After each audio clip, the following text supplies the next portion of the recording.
Some Monday night baseball as the teams wrapped up their weekend series yesterday. Cal took 2 out of 3 from San Jose State over the weekend. As the Spartans last year were the Mountain West Tournament champions, went to the NCAA tournament. Oddly enough, they're regional at Stanford. And the Cardinal trying to turn it around. Stanford's lost 6 straight. And Arizona State, they ran into a buzzsaw with the Sun Devils over the weekend. Well, we talked to David Esker prior to the game and said, boy, I tell you what, I haven't seen a team swing the bat like the Sun Devils did in a long, long time for 3 games straight. Although, he didn't shy away from a rematch in the tournament, did he? Hey, it's hard to beat a good team 4 times. That's what he said. Here comes the right fielder, number 21, Zach. So the lineup for David Esker, of course, longtime Cal coach, now back at his alma mater, and has taken the Cardinal to Omaha each of the last 3 seasons. And his lineup tonight with Jimmy Nadi hitting 3rd. And some pop down near the bottom of the order. Charlie Somm has put together a nice season. He's got 7 home runs, the DH for the Cardinal. Well, if you would have seen the Cardinal play early in the year, which I know you did, you never would have thought in your wildest dreams would they be a team that would be in the top 4 hitting in the Pac-12. But yet they are. And something that they've always been really good at is pitching. And that's where they've really struggled this year, Roxy. And they lost some key arms from a year ago. Stanford losing Quinn Matthews, who's the Pac-12 pitcher of the year. You also lose Ryan Bruno. Yep. Who was a key part of the bullpen. Brant Pantzer also was a key fixture for them. They lost their top 2 starters. So Thomas Eager, as pitching coach, and David Esker are trying to piece it together. But Eske's had so much success over the years that it's really uncomfortable territory for him. He's not used to being in this spot. No. Nor was anybody expecting his club to be. You know, the preseason rankings for the Pac-12, they're virtually upside down, Roxy, with the exception of Oregon State. I mean, for example, Arizona was picked to come in 9th in the Pac-12, and they lead the conference by a game and a half over Oregon State. You'll be in Tucson for that huge series coming up next weekend. As Utah was picked to come in 10th. The Utes right now sitting in a tie for 3rd with Oregon. Yeah, there's no question. It has been a very abnormal, per preseason predictions, Pac-12. That Arizona club's got a top 10 pitching, not just in the entire country. Speaking of pitching, Andres Galan, the junior, makes the start for Cal tonight. 4-2 on the year, ERA slightly over 4. 32 strikeouts and 28 2/3 for Galan. And so the right-hander will look to give Cal a solid start. The junior from Elk Grove up near Sacramento, making a 6th start. Well, the one thing you would take a look at to Andre's numbers, you'd see 28 innings pitched, and where he's had trouble is the 14 walks, right? So he's walking about 4.5 a game, and that's why you see the ERA, although 4 is basically probably a run higher just based on the walks. So Andres Galan, we mentioned the standings in Arizona. Their magic number is 1. As 1 win by the Wildcats over Oregon State next weekend, they are Pac-12 champs, and they are the number 1 seed at the Pac-12 tournament in Scottsdale, which begins a week from tomorrow. Oregon State, yes, it's a game and a half because they didn't finish their series with USC. They only got 2 of the 3 games in. The final game of that series was rained out, and that's why Oregon State will play 29 league games and everybody else, except for USC, will play 30. That was an interesting non-played game. I'll put it that way. Owen Cobb, the senior, leads it off for Stanford. 315, 7 homers for Cobb, the Seattle native. And the first pitch bounced to 3rd, handled by Max Handren, rifles it across to 1st, 1 pitch, and that's how our ball game begins. Well, that is something that the Cardinal has done for a long, long time. They are aggressive on pitch 1. Last year's club was, and again this year's club, what the Cardinal is. I highly doubt that Court McDonald's going to swing at pitch 1, but I'm wrong, about 65 to 70% of the time? Sophomore McDonald takes a strike from Galan as Cal's put the shift on defensively for the left-hand batter. The Arlington, Texas native, 331 this year for McDonald. And he slaps one the other way, and it's quickly 0-2 as Galan is pumping strikes. Now the viewers are asking what a shift is, because it's banned now in MLB. Can't do it. So they don't know what the shift is anymore. So this is what used to be okay. It's not allowed in Major League Baseball anymore. Grounded into the shift, the second baseman. And up with it is Jaron Advincula. Throws out McDonald, and 2 quick outs for Andres Galan to start his night. Well, that's exactly the way Andres wants to start this game, right? Number 6, Jimmy Nadai. Here comes Jimmy Nadai, the Aussie. 317, 8 home runs for Nadai. Leads the Cardinal with 39 batted in. Yeah, it's fair to say that he's super buddies with Travis Bazzana, right? Yeah, Sure. Yeah, he's super. If you're going with it, I'm going with it. Okay. Yeah, him and Mr. Bazzana. And you didn't know that? I thought you'd No. be all over it. Yeah, they're very, very tight. They played summer league together, and they talk a lot. 0-1 on Nadai. Right now, a pleasant evening. Slight breeze blowing in from right. As the 1-strike pitch is way outside. If you're unfamiliar with who Travis Bazzana is, he's going to be in the top 5 picked in the MLB draft this year. He's going to be in the finalist for the Golden Spike He's going Award to be the Pac-12 Player of the Year. and the Pac-12 Player of the Year. Yes. Nadai, good numbers against Cal this year. The 1-1 pitch from Galan. And swing and a miss. Ryan Bleiberg is our plate umpire tonight, calling the balls and strikes. Gary DeFabio at first, Greg Charles at second, Jeff Henricks, the umpire, down the line at third.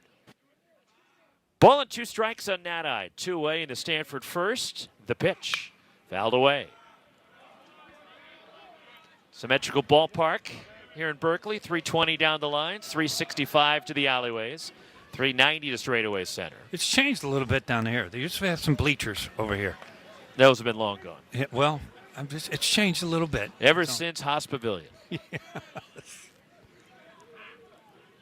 1-2, upstairs. It was fun playing here, although abusive. I'll just say that.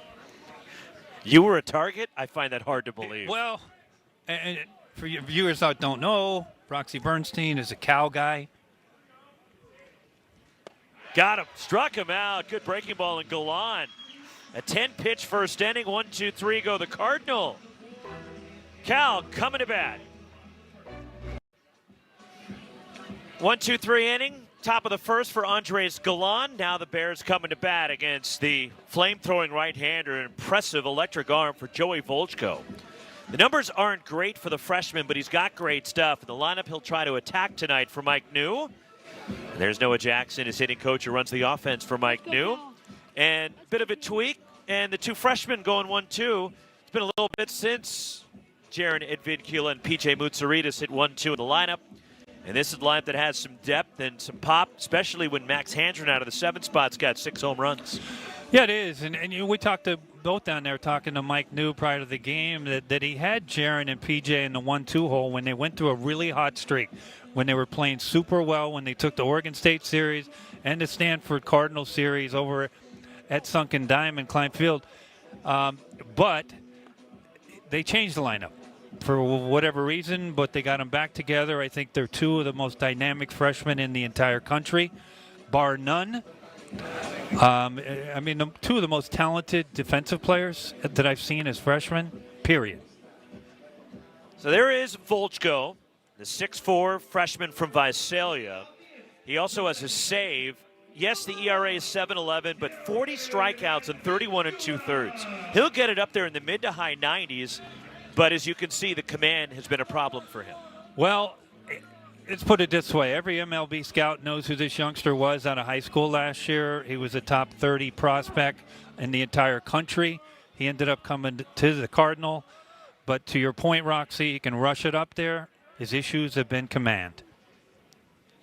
And a fastball outside, ball 1 to Jaron Advincula. 339 for the Cal freshman with 4 homers. 95 in that first fastball for Volchko.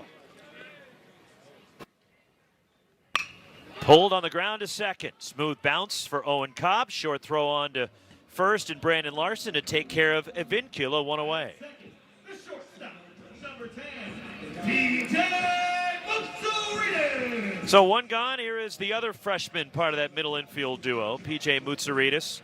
310, 5 homers for the San Jose Kid. Mutsaritas out of Valley Christian down to the South Bay. South Bay? South Bay. That's my territory. No. And turning out of the way at 96 up and in. Oh, you mean South Bay, Northern California? It's the South Bay. No, the South Bay is in Southern California. South Bay is San Jose, Santa Clara, please. Cupertino. Turns out of the way in tight, ball 2. Let me clarify. If you've lived in California more than 10 years, you guys understand that there's 2 Californias. There's a Southern California and a Northern, and we're 2 different states. That's it. Called strike, 96 from Volchko. You can go back to the other one anytime you want. What? I can go back? Yeah, you can go back. It'd be very difficult right now, considering you drove me here. 2-2.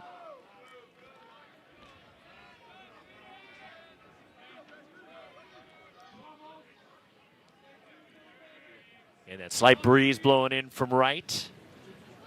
And that's just low in a full count. Tough take for Mutsaritas right there. It's the first off-speed pitch that Volchko has thrown the entire game. It's been nothing but dead red. And the payoff to Mutsaritas. Swing and a miss, elevating a fastball. He blew him away at 96. Well, you pretty much know what's coming, right? And you can see why Volchko has punched out so many this year. You know a fastball's coming, and the closest fastball to your eyes is the one that looks the easiest, but it's the hardest to hit unless you stay on top of it. 2 gone. Cal catcher Caleb Lomavita, the junior from Hawaii. 14 homers, 48 batted in, hitting .323. Couple of doubles yesterday against San Jose State as he looks at a strike. Well, he starts him off with a slider, and there's a lot of scouts in the stands in mid-May to late May because of the upcoming draft this year, but there's a lot of scouts out there tonight in the stadium here. This is a matchup they want to see.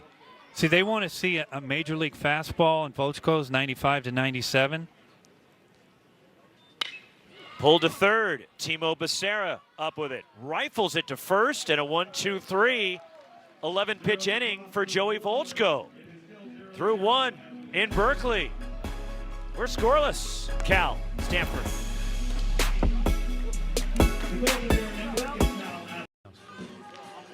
Scoreless, inning 2. Middle third of the order for the Cardinal. Malcolm Moore, Brandon Larson, Timo Becerra against Andres Galan. As Malcolm Moore, he's a sophomore, but a draft-eligible sophomore. And here are the 2 standout catchers for both teams tonight in their numbers. Well, they're both projected to be #1 draft picks this year, and rightly so if you've been around the Pac-12 and watched these 2 play. Obviously, Caleb Lomavita, it's kind of been the unknown last year a little bit because he was overshadowed from the Cardinal lineup that they had. And then Malcolm coming as a freshman and doing what he did, albeit red shirt. First pitch popped up. Cal had the shift on. That's the third baseman roaming over. And making the play, Max Handren for California. 1 pitch takes care of Malcolm Moore to start the second. Well, we talked about aggressive on pitch 1. This is very similar to what you do on a getaway day in pro ball, though. Trying to catch a flight. Swing early. So 1 away. Here is Brandon Larson, the first baseman, the transfer for the Cardinal from UC San Diego. Big slugging first baseman, the 6'6" left-handed batter. 1-0 on Larson. 4 homers this year. He's from the Sacramento area, Rockland. There's a called strike. Isn't Sacramento the new home of the Oakland A's? The Athletics will be playing in Sacramento for 3 years, yes. I wouldn't say it's the home. It's going to be their place of residence for 3 years. Quite frankly. It's kind of like you two doing a residency at the Sphere. Ball chopped toward first, just inside the line and handled by Peyton Schultz, 2 away. Do you know that, speaking of U2, you know U2 is the default for the iPhone music. So once it goes into iPod, if you don't have any music on, it defaults to YouTube Music. Did you know that? I did not know that. Here's Timo Becerra. Called strike to Becerra. 298. 15 batted in for Becerra. Who uses an iPod now? Just curious. I'm just telling you that selection is. That ball's turned on and hooked down the left field side. That's the first hit of the ball game. Becerra taking a wide turn. And a 2-out single and quickly getting to a Jag Burton, the Cal left fielder, and holding Becerra to a single. Timo's like the all-time perfect utility guy. Last year for the Cardinals in that spectacular lineup they had, boy, he filled in everywhere. And really at a big time late in the year when he had to come and fill in and play some shortstop. Charlie Somm, the DH, as Andres Galan missing outside with ball one. But the iPod, back to who has it? Yeah. My truck has it on the radio facing, okay? An iPod? It says iPod on it, okay? It's got Sirius, iPod, Bluetooth. What year's your truck from?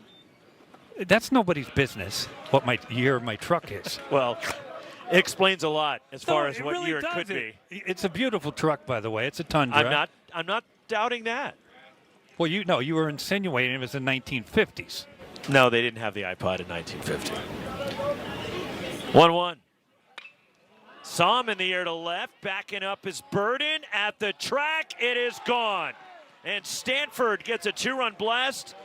Charlie Somm's 8th of the year, and the Cardinals strike first.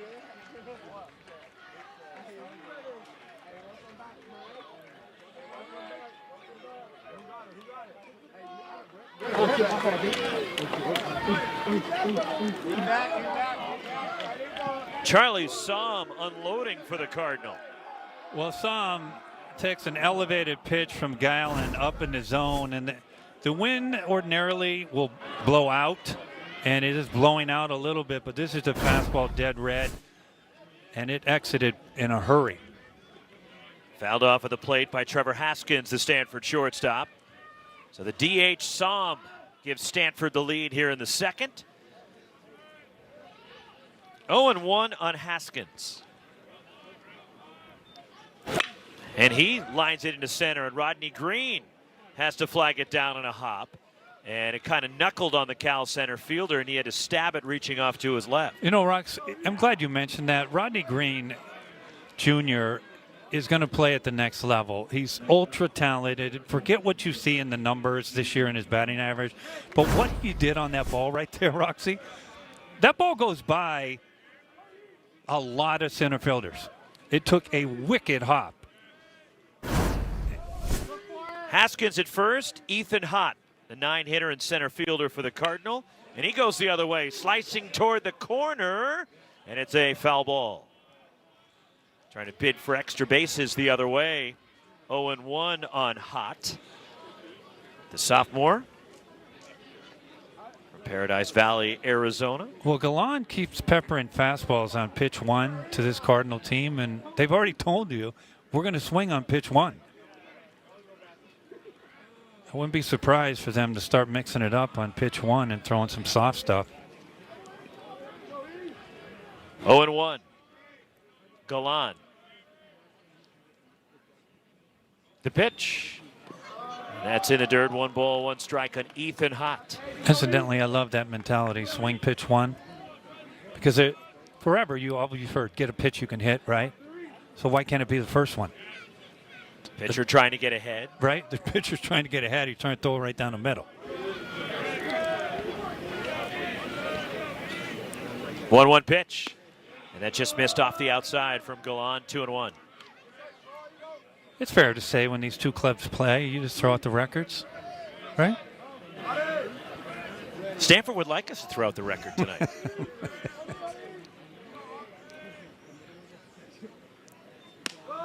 Three and one. But again, the last 3 years, they have been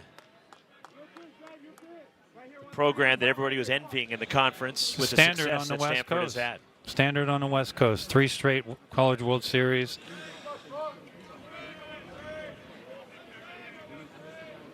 Galan, the 3-1 to Ethan Hott. And that's in there at the knees and a full count. And the way they've done it the last 3 years in terms of in the regional, coming back through the loser's bracket to win each of them. It's incredible. They came back through the loser's bracket of 3 regionals and 2 supers. Runner at first. Haskins will be going on the pitch. And Galan delivers, and Hott pulls it on the ground. Backhanded deep at short. Moutsouridis. Long throw to first. Got him at the stretch by Schultz. My goodness. Tremendous play by P.J. Moutsouridis. That dynamic middle of the infield, the Cal freshman. Boy, what a play by the shortstop, P.J. Moutsouridis, to end the top of the inning. He's just so impressive. And watch where this ball is. It's not the 5-6 hole. This is basically the 5 hole from behind a third baseman. And he just throws a rocket, an absolute rocket, over to Schultz. I mean, I couldn't be more impressed with these 2 freshmen that the Cal Bears have up the middle. Rodney Green leads off the home second for Cal. Peyton Schultz, Seth Gwynn to follow against Joey Volchko. And that's down low for ball 1. Green, 13 homers. He's driven in 40. Went through a pretty deep slump, but is emerging from it. He's hitting .261 now. And he hits that one in toward the shift on one bounce. Handled by Trevor Haskins, ranging to his left. And he throws out Rodney Green Jr. one away. That was the shortstop with the shift on the right side of second base. It was, but it is interesting because just for a second you said, is that Cobb or is that Haskins? Because they're very similar build. And Owen Cobb, of course, was playing shortstop last year when Haskins was out. But what I started to say last inning, when you're facing a pitcher like Volchko, who can get it up there 95 to 97, the scouts are in the stands. They want to see hitters face this fastball. They're not concerned about Volchko because he's a freshman, but they want to see draft-eligible players face a major league fastball tonight. And that's what they get to see with Volchko on the mound. 2-0 on Peyton Schultz, leads Cal 49 batted in. And it's 3-0. 318 for Schultz, who played his freshman year at Long Beach State, transferred to Cal, now in his second year with the Golden Bears. 3-0, and that's inside, and ball 4, and Cal has their first base runner. A one-out walk for Schultz, and that'll bring up Seth Gwynn. And then, of course, there's a lot of movement, right? You mentioned Long Beach State. Formerly head coach Eric Valenzuela went back to St. Mary's, and Brian Peters took over at Long Beach State. Eval, one of our favorites. 323, 7 homers for the junior from Clayton, Gwynn. Schultz a short lead at first. Larson holding. Volchko from the stretch for the first time. And waves through a slider. It's 0-1. That was not a swing to try to get a base hit right there. He didn't get cheated? No.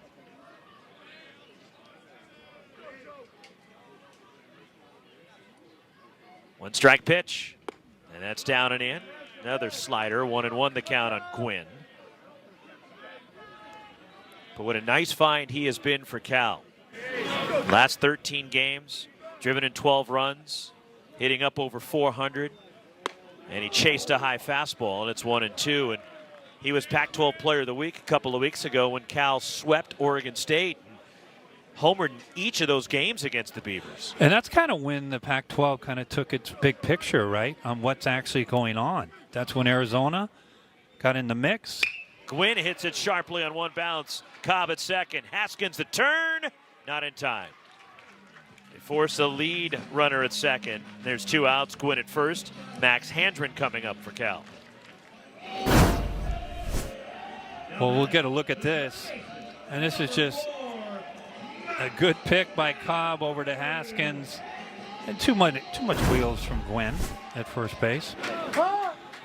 But back to that sweep that the Bears had against Oregon State, that's when everybody said, whoa, hold on, what's going on in the Pac-12 here?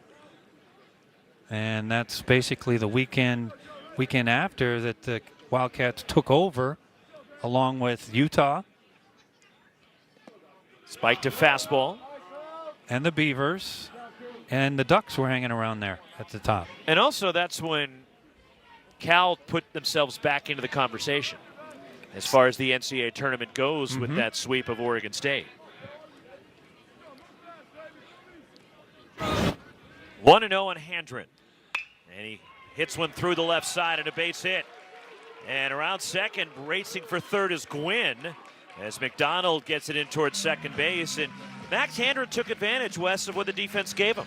You know, Handren did that over at Sunken Diamond a couple weekends ago during the Cal Stanford series. And Handren's shown the ability to hit the ball everywhere in the yard.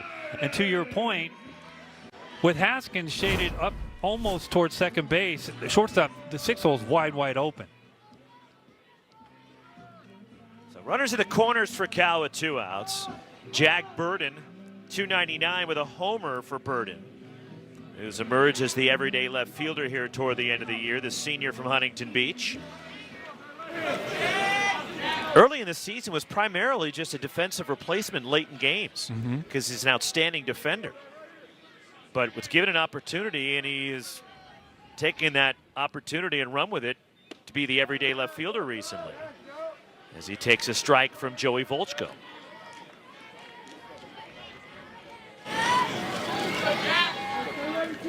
Runners at the corners for Cal. Stanford a 2-0 lead on the homer from Charlie Somm. 1 strike pitch. Over the mound, and it trickles through into center for a 2-out RBI single. Gwynn is home around to third. Max Handren, and some 2-out hitting, and Cal is on the board. 2-1 Cardinal.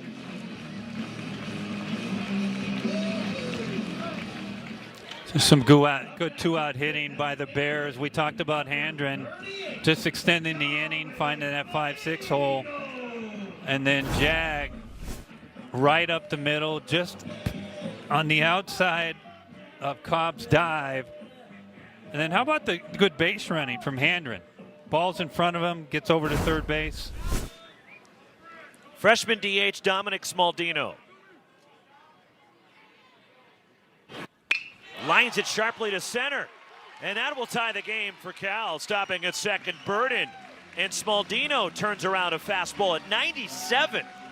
And he lines it to center, and it's 2-2. Well, that ball was up in the zone from Volchko. But Saldino covered the top of the zone, and that's why he was able to get to that pitch and lines it right back up the middle. And some 2-out magic from the Bears here. Thomas Eager, Stanford pitching coach, out to the mound, but Dominic Smaldino. And the DH spot has been somewhat of a revolving door for Cal. And Mike New's looking for somebody to grab a hold of it. And Smaldino's put together some good at-bats recently, and he's getting the chance now. The freshman from Ladera Ranch. You know, just going back to thinking about what you were talking about. We did the Open, and we talked about Cal being on the bubble. This is a Cal team that has swept Oregon State.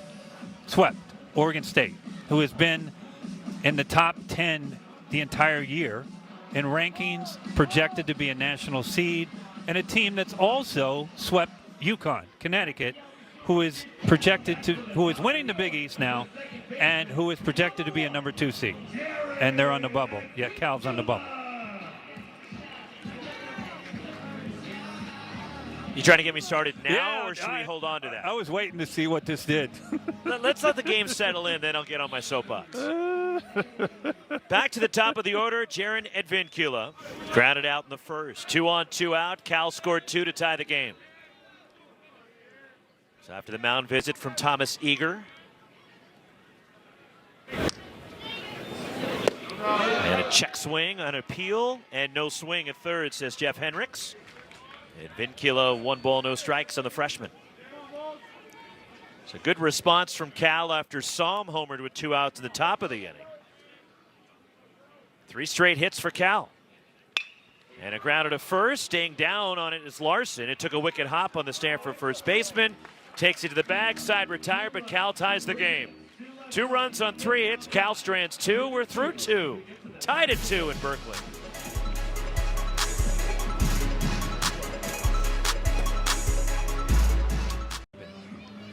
All right, the Pac-12 tournament bubble. Wes alluded to the NCAA, but the more pressing issue for Stanford, at least, is the Pac-12 tournament bubble, where the top 9 teams will head to Scottsdale Stadium, starting a week from tomorrow.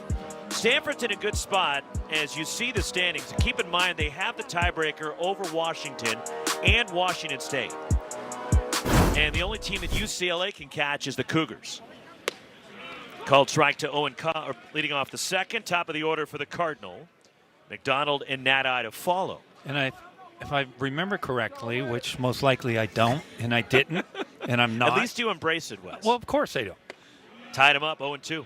But didn't Arizona come in as a 7th seed last year? Or an 8? Trying to remember. I believe they were 7 or 8. They were down the list. That I do remember. Point being is they got to the championship game. So everybody's heard it. If you get in, you got a chance. Reaching forward, pop up. Left center, playable for Jack Burden. And the left fielder trots in to make the grab. Out number 1. So the Pac-12 tournament, May 21st through 25th. Scottsdale Stadium. Pool play begins next Tuesday. In Pool A, you'll have the 1, the 6, and the 9. 2, 5, and 8 Pool B. Pool C, 3, 4, and 7. It's a really great event. Pushing one the other way, and a hit for Court McDonald. Hits the bag, digging for 2. Burden comes up firing. Throw, and it's offline. And that'll be a double for Court McDonald the other way, hustling out of the box. And a 2-base hit for the Stanford left fielder. This is good on both ends on this. Offensively, from Court McDonald. Court McDonald was going from 2 for 2 right from the dish. And we'll see it here. McDonald hits it, and from right here, you see how quick he's out of the box. He's going for 2 right off the bat, but credit Burden for getting this ball in quick enough that if somehow I know I'd mess it up. Advincula could pick that, they got to play. Ball 1 to Jimmy Nati, who struck out in the first. You know, I blame it on you because why? I was with Ben Ross 2 weeks ago and I didn't mess it up once the entire game. You just can't handle the pressure of being with me. No, it's not. It's just nonstop with you. Advincula. McDonald at second base. Nati fouls it away. 1 ball, 1 strike on the Stanford right fielder. And here's a look at Court McDonald out of the box. How about that one? How about he starts in the back, moves up to the front to almost like what we see in softball, right? Where you see softball hitters running up in the box. That was Ichiro-ish. But Ichiro, I can say. 1-1 to Nati. It's high, bluffing a throw as Loma Vida as McDonald scampers back to second base. 2-1 on Jimmy Nati. How about this? Is beautiful though. We're going to see it again. Watch this. Court McDonald stopped in the back and he said, "You know what? I remember that Ichiro guy. I kind of like it." Doing the shuffle there. It's like he's a defensive back in football. Who was the right fielder for the Ducks last year that we loved to watch play? Oh, Riku Nishida. Yes. Very similar.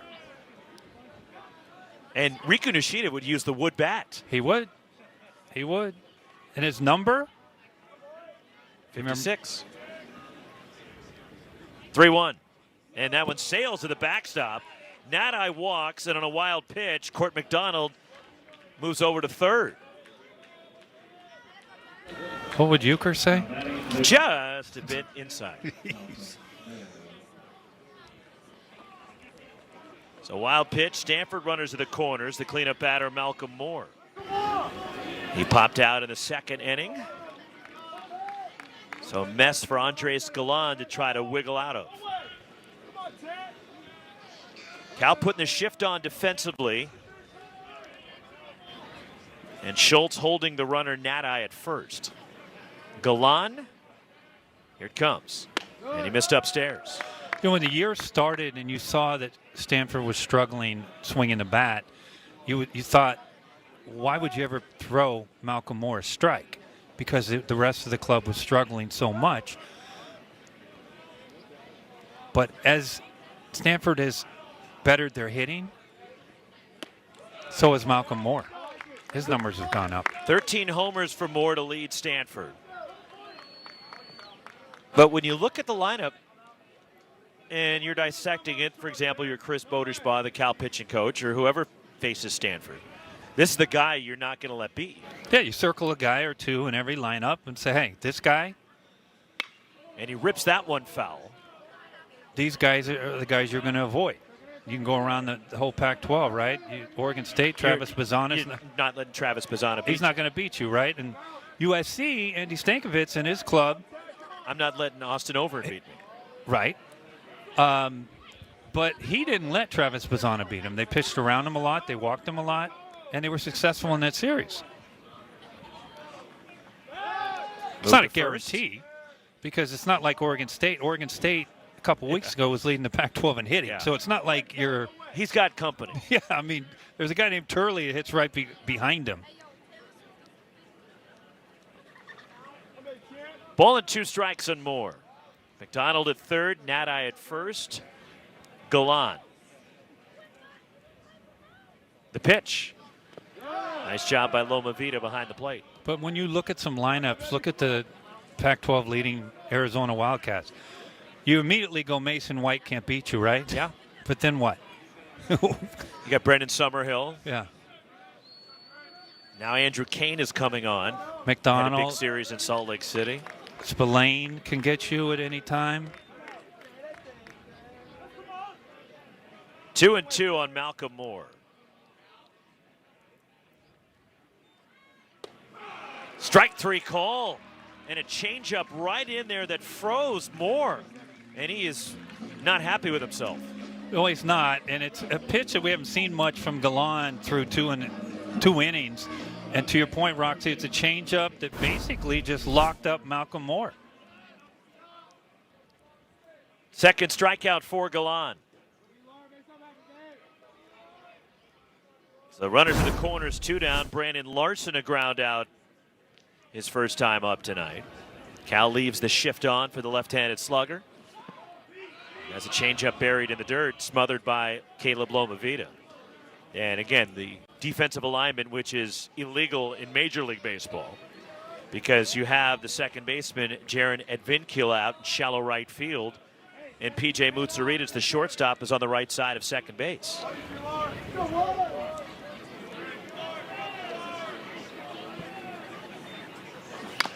Fouled off of the plate by Larson. Now, when you have this alignment, to your point, Roxy, when you have Mutsaritas basically playing behind Galan, the pitcher, this is something where you talk about and tell your pitcher, any ball back through the middle, get out of the way, because you got somebody playing behind you there.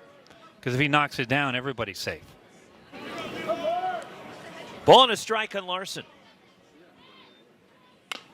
And a weak number up the first base line, it dribbles foul.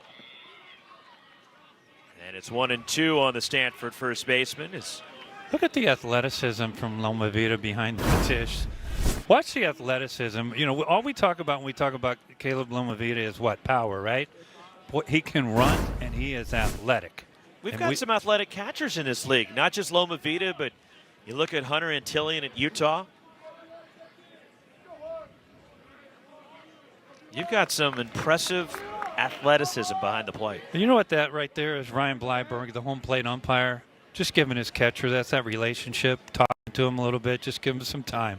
That's all it is to get his breath back. Ball and 2 strikes on Larson. Galan, the pitch. And it's in the dirt. Running on the pitch was Nadai, who's trying to dare Lomavita into a throw. And a stolen base for Jimmy Nadai.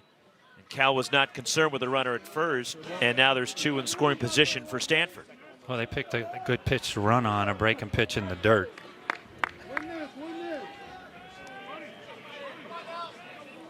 So the steal for Nadai, second and third. And for Nadai, his 5th stolen base. Galan,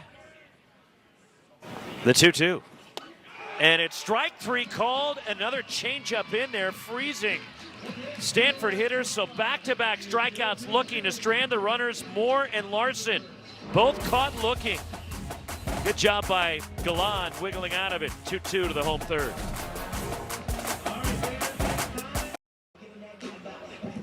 Tied at 2 as we go to the last of the third inning.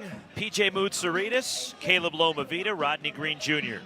for Cal against Joey Volchko in a 2-2 ball game, and Galan an impressive job to keep this a 2-2 game. Well, in the same pitch, back-to-back punch-outs of Malcolm Moore and Brandon Larson on the same exact pitch. Change up on the inside part. PJ Moutsouridis struck out in the first to lead it off for Cal in the last of the third. So heading toward the weekend, and we showed you the scenarios in terms of the teams that are vying for those last couple of spots in the Pac-12 tournament. As Stanford's in a good spot in terms of the Cardinal magic number to clinch a spot in Scottsdale is 1. 1 strike pitch to Moutsouridis, and that's low, and appeal, no swing at first is Gary DeFabio. Stanford is at UCLA to wrap up the regular season this coming weekend. Again, keep in mind it's a Thursday, Friday, Saturday weekend. Moutsouridis taps it foul. And so 1 win by Stanford or 1 Washington State loss. The Cardinal are in. Washington State is at Oregon to wrap up the regular season. Washington you saw on that screen as Moutsouridis turns out of the way of 96. The Huskies will be here to take on Cal. The other games this weekend, the big series with first place on the line in Tucson between the Wildcats and Oregon State. And it's now a full count. Utah still alive to win the conference. Utah's at USC. Swing and a miss, got him. Struck him out with the slider. And for Joey Volchko, his second strikeout, 1 away. Well, this is Joey Volchko throwing everything that he's got and showing you everything. Again, he's got trouble with command, so you'll see a fastball up and in 97, go off the backstop, then he'll throw a slider on the outside part. Needless to say, it's not really fun. Nobody's running on the dugout to face him. Caleb Lomavita ground out in the first. Volchko, fastball is cranked foul. And the other series is a non-conference series. Arizona State has already wrapped up conference play. The Sun Devils will host Texas Tech this weekend in Phoenix. In Phoenix, Muni. Well, and that's a big series because if ASU somehow can do what they did to the Cardinal, to Texas Tech, that's a Big 12 team that's going to help their RPI a lot. And don't get me started, I shouldn't even mention that. RPI, I just see a good changeup right there. But Fooled Lomavita. But this is the matchup the scouts want to see. Ball and 2 strikes on Lomavita. Here it comes. And that's backhanded by Malcolm Moore. 2 balls, 2 strikes. But there is the RPI, and ASU needs some help. It's right around 82, but playing Texas Tech will do it if they can beat them. Mm-hmm. There's a bouncer to short. Handled by Trevor Haskins. Slings it on to Larson at first to take care of Lomavita. And there's 2-away in the last of the third inning. And it's, the RPI. Not with 2 outs, Rox. Okay, all right. Just we'll save it. Hit pause. No, yeah, just pause. I will say, since we talked about ASU, last year, ASU had 16 wins in the conference in a Power 5. USC had 17. And USC and Andy Stankovitz had 17, didn't get in. And then, of course, on the West Coast, Ben Orloff, you got to say what happened. They were 8-1 against the Pac-12. Irvine deserved to be in. And they deserved to be in, and they didn't get in. They got hosed. And it's starting to look like it's going to be worse than it was last year. If the softball is any indication, tournament is any indication, South Carolina, was it? Well, first off, every team from the SEC got in. Mm-hmm. Rodney Green Jr. called strike. And the last time I checked, I know I mentioned this last night, but this is the national tournament. This is not the SEC Invitational. Well. I mean, you have Alabama hosting in softball. They went 10-14 in the SEC. And look, we know they play good softball, good baseball in the SEC. That's not up for debate. But this is a national tournament. This is not a regional tournament. Well, That's next weekend is the regional tournament. And Rodney Green Jr. draws a 2-out walk. And Rodney Green Jr., that's one thing that has been impressive about him this year is his ability to lay off pitches and draw walks. That's the 40th walk that Rodney Green Jr. has drawn. and if you go down on the field, he's not a small youngster. He is a tall, athletic man with a lot of pop and a lot of juice.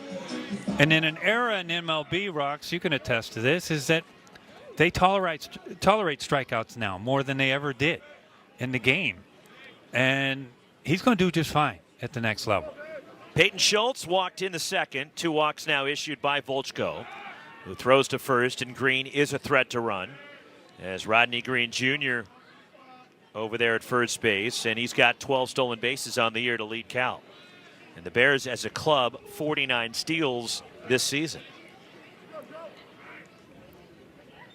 And Schultz takes ball 1. This is my favorite time of the year, though, because the women's softball tournament starts next weekend, this weekend, and then Oklahoma City will actually start. Stanford a host. And Stanford will host. Cal's in the UCLA field. is a national seed. Stanford is a national seed. Green running, hit and run, flared to right, toward the line, and it's foul. Awfully close, but it just dipped foul at the last moment. Rodney Green Jr. would have had a chance to score all the way from first. Without question. We're going to look at it right here. Not sure if it's a hit and run with 2 outs, but Green was on the move. And Schultz said, I don't care if you're going, I'm swinging at this thing.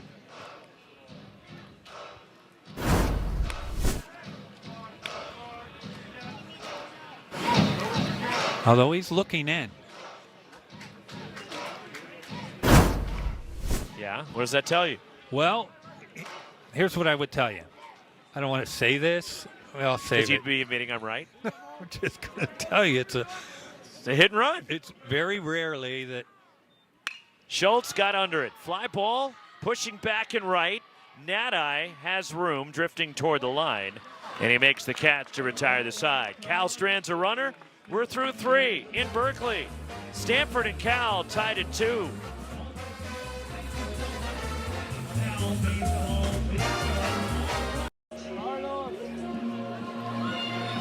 Two as we go to the 4th for the Cardinals, 6, 7, and 8. It'll be Timo Becerra, Charlie Somm, Trevor Haskins against Andres Galan. 2 runs on 4 hits for the Cardinal, including a 2-run homer from Charlie Somm, who is on deck. So Stanford got their 2 in the top of the second. Cal responded, a couple of 2-out hits in the home second to drive in runs from Jack Burden and Dominic Smaldino. Timo Becerra looks at strike 1 from Andres Galan.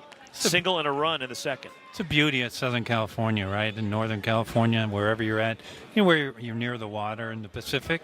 At least I got the ocean right, Rocks. Give me credit. It's Pacific, right? Yeah, well, Cal will be in the Atlantic Coast Conference with staring at the Pacific next year. So Yeah, well, but my point is, it was a beautiful sunny day, and then out of nowhere, this marine layer can come in, and you can see it start to come in. Did you have that game with me at UCLA a number of years ago? We got fogged out in the second inning at Jackie Robinson. Negative. No? No. Trust me, I would have remembered that one. All of a sudden, that marine layer, which you talked about, moved in as Becerra tried to hold up, could not. And he's a strikeout victim for Galan, his 4th strikeout. And there's one away in the top of the 4th, and here comes Somm. It's a good slider from Galan, but, you know, back to the marine layer. Remember last year in the regional, we worked that regional for Stanford, and the marine layer came in, and some pitchers came off the mound, and they ended up slipping because the grass will get wet. The junior from Thousand Oaks, Charlie Somm, who also catches some for David Esker. And a 2-run homer in the second. Here's a chop to third. Max Handren cranks it across to first, and 2 quick outs for Galan in the 4th. You know, everybody's waiting for your input on the RPI and Cal. You but keep asking me with 2 outs. Well, I'm not gonna. I did it on purpose. You know better now, than that. I did it on purpose. I just so it's a little tease for maybe next inning, folks. Trevor Haskins is single in the second. Postseason hero from 2 years ago for the Cardinal. Fooled by Galan there as he had the regional winning hit against Texas State in the bottom of the ninth to send Stanford to the Super Regionals in that wild comeback in the bottom of the ninth, when Drew Bowser and Tommy Troy went back-to-back to tie it. And then Trevor Haskins, who barely played as a freshman, comes up in a huge spot, and he wins it for the Cardinal. And unfortunately, last year lost to injury. Also dealt with an illness, and good to see him have a strong campaign this year. Just missed with ball one. 1 and 2 on Haskins. He's a Bay Area kid as well. He's from San Jose and Valley Christian, which is same school that produced Cal shortstop P.J. Moutsouridis.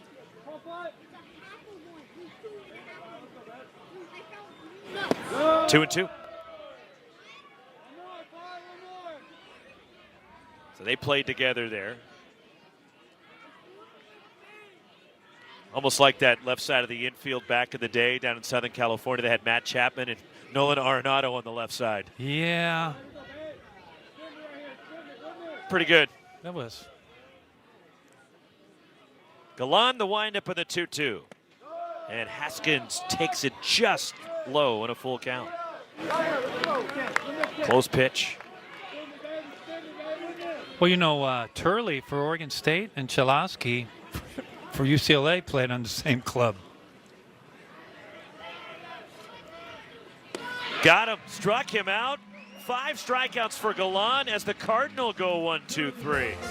You ever heard about Mark Wasikowski's high school team? No. I'll fill you in next.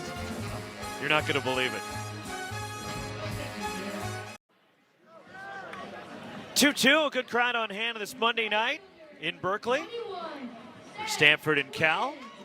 And for the Golden Bears, 6, 7, and 8, Seth Gwynn, Max Handren, Jag Burton against Joey Volchko.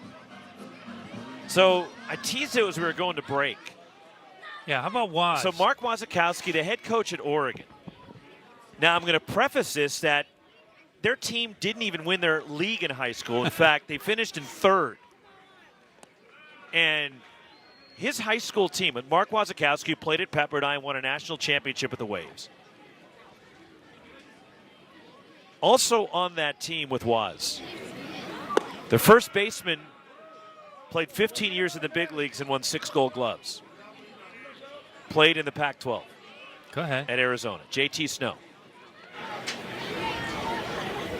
The third baseman, called strike, was one of the greatest closers we've seen in Major League history. Hoppy? Rob Nen. Oh, Rob Nen played 3rd? He didn't even pitch for this team in high school. Okay. Because the coach didn't think he ever had a chance to be a pitcher anywhere. And Seth Gwynn bounces one just wide of the bag, foul. As Nen had difficulty throwing strikes, but still. And you remember Mike Kelly, who played at Arizona State? Yes. He was also on that team. And they finished in 3rd place in their league. Where did Waz play? Short.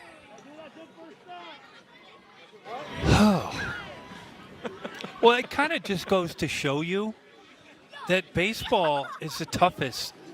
You know, there's can't miss, Now, right? I can't give you the reason why Waz's dad thought they didn't win the league. That's for another time. Okay. And not for family air. Liner to short, speared by Trevor Haskins.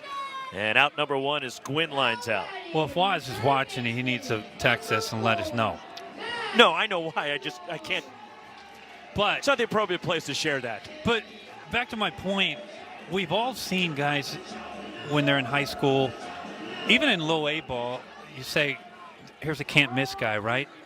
But more so than not, those guys miss, and it's the other guys that were just good, right? They were good that end up making it. Max Handren singled his first time and scored a run. Well, and for example, look at there's a guy on the wall out there in left field who went on to be a National League MVP, Jeff Kent. Mm-hmm. If you look at his numbers here at Cal, they were not good. Mm-hmm. And Jeff Kent struck out a ton when he played for Cal. But then something clicked. There's Jeff Kent, who was here in the late 80s and Jeff Kent would go on to be a National League MVP. Well, I did the same thing, but I didn't. It didn't happen. It happened for you reverse? Yes. It clicked too early? Is that what you're telling me? And then Apparently.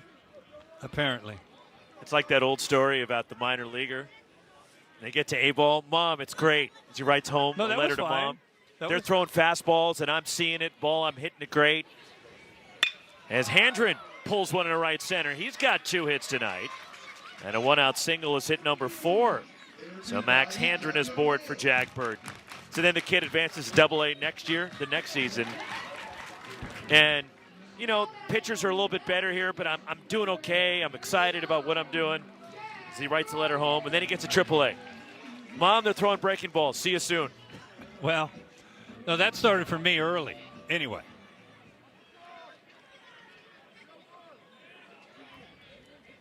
Burton an RBI single in the second.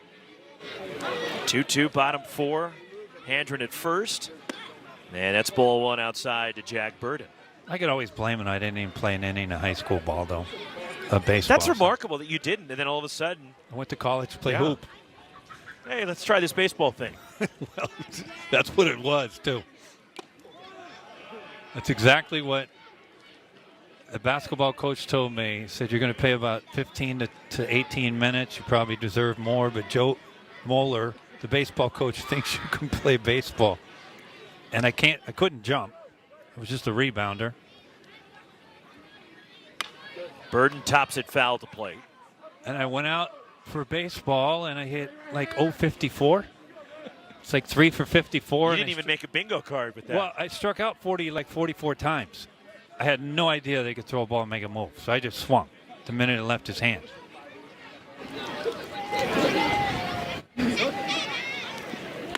2-2 on Burton. Then how'd you end up at Arizona? Well, that's even better story. There's 1 out, right? Yeah, it's 1 out. It's even better. It's my sophomore year, Dan Cowgill, the former Pepperdine catcher, All-American. That ball's squared up into right field and a sharp single for Burton. And Handren has to hustle to second base as quickly on it. Jimmy Nadai retrieves it. Back-to-back singles. The bottom of the order is something going again for California. Every time I see Burton swing the bat, I mean, he does this. I mean, look what he's done today. He's had a base hit to left field in the 5-6 hole, and this one he just pulls to dead right.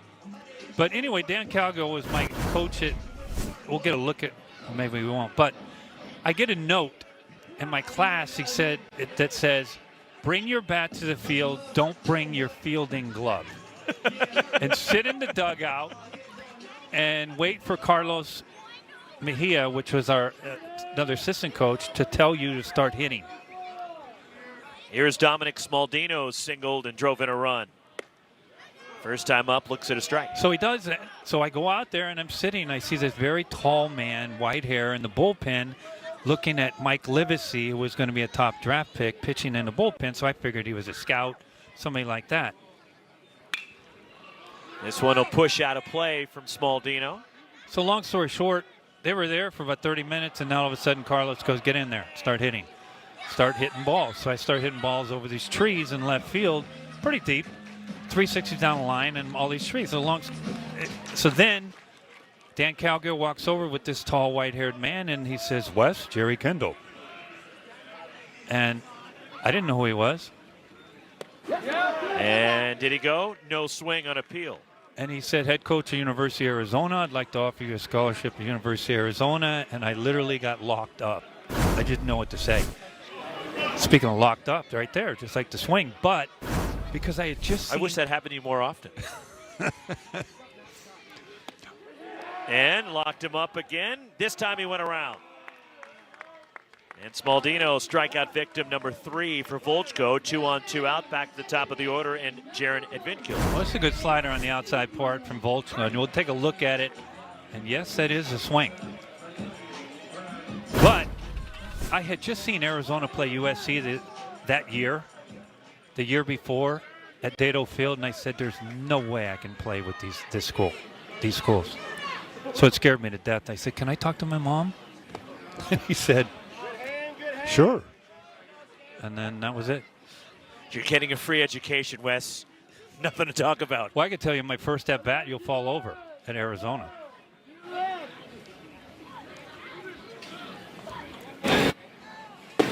Two and 0 on Advincula. I'll save it because you're going to No, need what time. happened? Okay, we're playing Cal State Fullerton, the 6,000 people there. I'm scared to death. Scared to death. Randy Rader was our designated hitter. I was not playing. Swing and a miss and a pitch in the dirt, and the runners advance on a wild pitch. And to third goes Handren and Burden up to second base. So he takes a swing and he falls down in the batter's box. And it looks like he's hurt really bad. We'll get a look and see what happens here. And Malcolm might need a little time. Ryan Bladberg, home plate umpire, giving Malcolm Moore a little bit more time. I went running down the end of the dugout because I did not want to pinch hit. I just knew he was going to call me. And sure enough, oh, Wes, come on. Come on. You'll hit now. The 2-1. 3-1 now in Advincula. So I get up. I literally was shaking in the box. I swung at the first pitch. It's a base hit, 5-6 hole. I round first. I fell down right on my face. Literally on my face. On my face. So I see the ball in left field, and I'm going, I got plenty of time to get up. Plenty of time. And that's ball 4. They're loaded for P.J. Moutsouridis. So this is like a twilight zone. Long story short, I never made it back to first, and they threw me out at first. And I laid at first, being called out, and my entire dugout fell over. That's my indoctrination to the University of Arizona. Mound visit for Malcolm Moore in the Stanford infield is a jam for Joey Volchko, dealing with some traffic out there on the base paths. So Cal's got the bases loaded here. Handren at third, Burden at second, and now Advincula at first.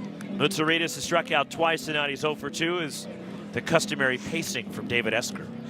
Eske paces more than anybody. And, you know, we have to say this about David Esker. He's one of the best ever. But the way he has handled this year has been amazing, right? It's been a down year, but you'd never know from Eske. Stays positive. Ball 1 to P.J. Moutsouridis. And it was just 2 weeks ago, Roxy, that they were in the position that you could say, hey, if they continue this hot streak, they could contend for a top 2 in the conference. 1-0. That's a slider inside. 2-0 the count on Moutsouridis. That's as calm as you're ever going to see Eske. He's normally pacing now.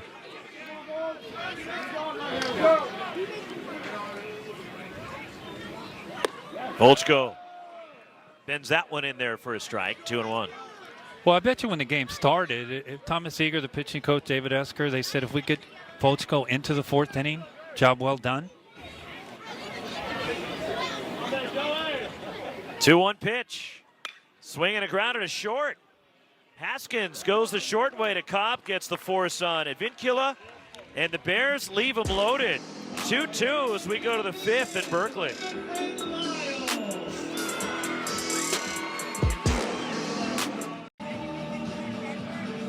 Two as we go to the 5th. 9-1-2 for the Cardinal against Andres Galan, Ethan Hott, Owen Cobb, Court McDonald. Pivotal game for Cal. The Golden Bears needing wins. And Cal trying to help their cause and their resume for the NCAA tournament. They've already secured their spot in Scottsdale as it drops in there for a strike to Hott, who grounded out in the second. How would you like to be a part of that committee at the end of the month? I would love to. Wouldn't you? Yeah. Well, I got to talk to Mark Harlan, the Utah AD, last night. He'll be in the room. He's on the committee. Tough play, Max Handren. Cuts it off near the mound, and he throws out Ethan Hott. 6 in a row retired by Galan. So, 3 worst letters in college baseball, can you argue, are RPI, right? Ratings Percentage Index is what they stand for. Roxy's going to tell you something else. Can I flush it down the toilet? Well, Roxy's going to tell you something else. That I hate the RPI and that it should not be used? Something like that, yeah. Called strike to Owen Cobb, who's 0 for 2. It's the worst metric in college baseball. The RPI is no friend of the West Coast. Here's the RPI, and Cal, despite taking 2 out of 3 from San Jose State, drops in the RPI. On the ground is short, routine for P.J. Moutsouridis, rifles it to first. And 2 quick outs for Galan here to open up the 5th. Court McDonald coming up. Can I add to that? Arizona won Sure. the first 2 games against Stanford last weekend, and they dropped 12 spots. Well, and they sent out a memo to all the teams that warned them if they canceled some of these games late in the year against some lower RPI teams. As David Esker wants an offensive meeting real quick. He's just buying some time for Volchko. Because Volchko had a long inning dealing with traffic and had to really work to get out of that 5th inning. But they sent a memo that they were going to dock teams and hold it against them if they canceled those games. Because we've seen it the last few years. Right. Not from us, from some other teams. But go ahead. But, for example, the RPI. Like, Cal had a midweek game a few weeks ago against Pacific. They go to Stockton and they hammer them. Cal beats them 12-3, yet they drop 5 spots in the RPI, despite a lopsided win. And you guys are out there saying, well, how can that be? Well, I'll tell you how it can be. The formula for the RPI is horrendous. And 50% of the formula, let's just start from the top. 25% is your own team's winning percentage. 50% is your opponent's winning percentage. And then 25% is your opponent's winning percentage. So when you beat a team that doesn't have a good record, like Pacific, it's going to hurt you. Unless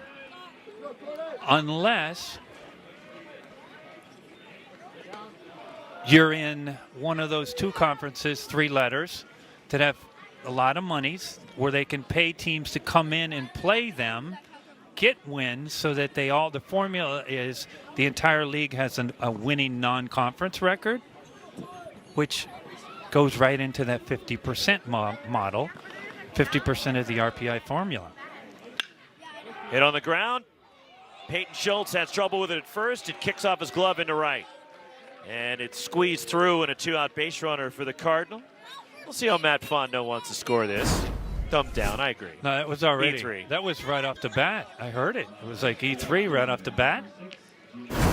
Well, he thought you were at first base. Well, look, you would have wanted to be around when a pop-up went up because the whole dugout went running towards the top of the steps to find out if I was going to get hit in the head or actually catch it. 2-out base runner for Jimmy Nada, who's walked and struck out tonight. 2-2, top 5.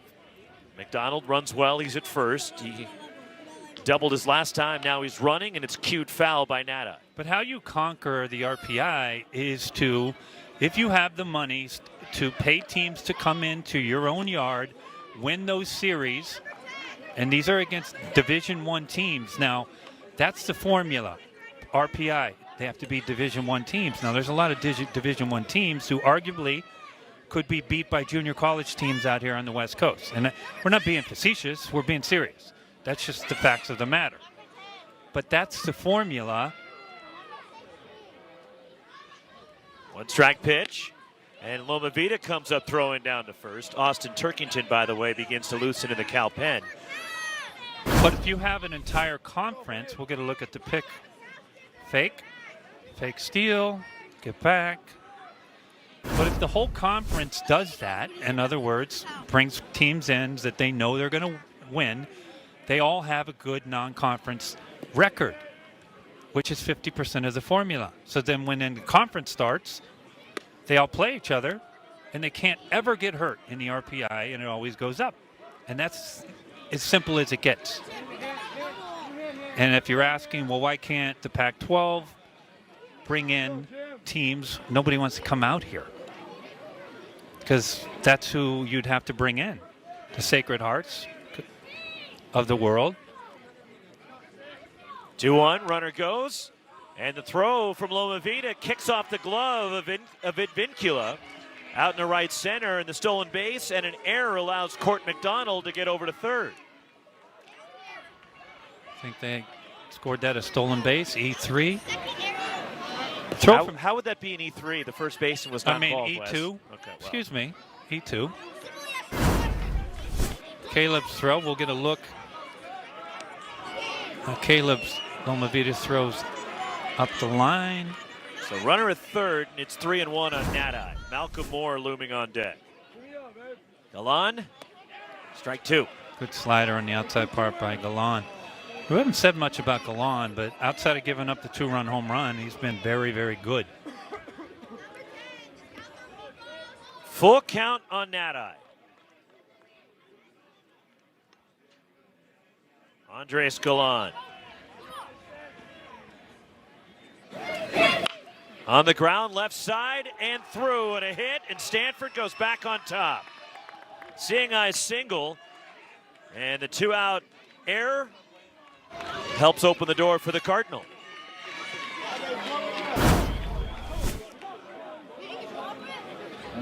Finds a 5-6 hole, just past Handred's glove, and finds a 5-6 hole, and just like that, the Cardinal up 3-2. And Nati at first after the RBI, and the batter will be Malcolm Moore for the Cardinal, but Chris Bodersbaugh, the pitching coach for the Bears, headed out toward the mound. Turkington's been tuning up, and Turkington has been the opener in Friday games as Cal's mixed some things up pitching-wise. And we'll see as Galan, now over 70 pitches, is done for the night. Cal will go to the bullpen. Stanford has reclaimed the lead.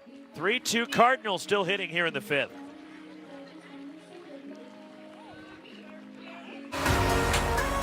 There are many reasons why we play. They sow themselves into the fabric of your spirit, taking root and giving you something to root for. Our games stretch beyond the sidelines, only to get louder, bolder. It breeds a form of dedication that doesn't require an off-season. The game is always on. The crowd is always on their feet. And it's here where passion has purpose.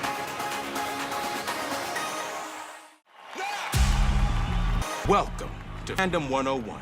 The only feeling better than going yard in front of thousands of screaming fans? Being one of those screaming fans. It's all part of the fan curriculum. The NCAA Men's College World Series, June in Omaha, Nebraska. Attendance is encouraged. Passion is mandatory. Buy your power tickets today at ncaa.com/MCAA-US. Class dismissed. New pitcher for the Bears, Austin Turkington, out of the bullpen after 4 2/3 from Andres Galan tonight. And there are the numbers for Turkington, who has been effective this year, especially in that role as the Friday starter, but usually only goes just one inning and then turns it over. In fact, his last outing went one inning against San Jose State to get it started on Friday night. Faced the Cardinal a couple of weeks ago, worked one inning with a couple of strikeouts. And that's been kind of the model that Mike New has settled in with piecing it together with the pitching staff. Ian May still working his way back from elbow surgery. Well, Turkington's been one of Mike New's best, period, the entire year on the mound. And we've talked about it, right? This game, Stanford kind of knows where they're at, right? They're not going to, the only way they get into the tournament is if they win the Pac-12 tournament. That's just the way it is. On the other side, Mike New and their staff and club, they're trying to get in as an at-large and or win the Pac-12 tournament, but it shows you the difference in managing this game, right? Mike New's only chasing one run, but Malcolm Moore's coming up for the Cardinal. And then this is an important time in the game, and Mike New says, hey, I'm going to go to one of my best because this game we can't lose. Now, I would say they can and they should be in still, but so Malcolm Moore 0 for 2, a pop-out and a strikeout. Cleanup batter for the Cardinal, a 2-out RBI single. Jimmy Nati, the runner at first base. Galan worked 4 2/3, giving up 5 hits tonight. Turkington with the shift on defensively, and he delivers in the dirt. Nati breaks for second. Lomavitas throw, got him at second base. Mutsaritas covering out at second base is Nati to retire the side. but an unearned run for the Cardinal as they go back on top. Heart of the order coming up for the Bears. 3-2 Stanford.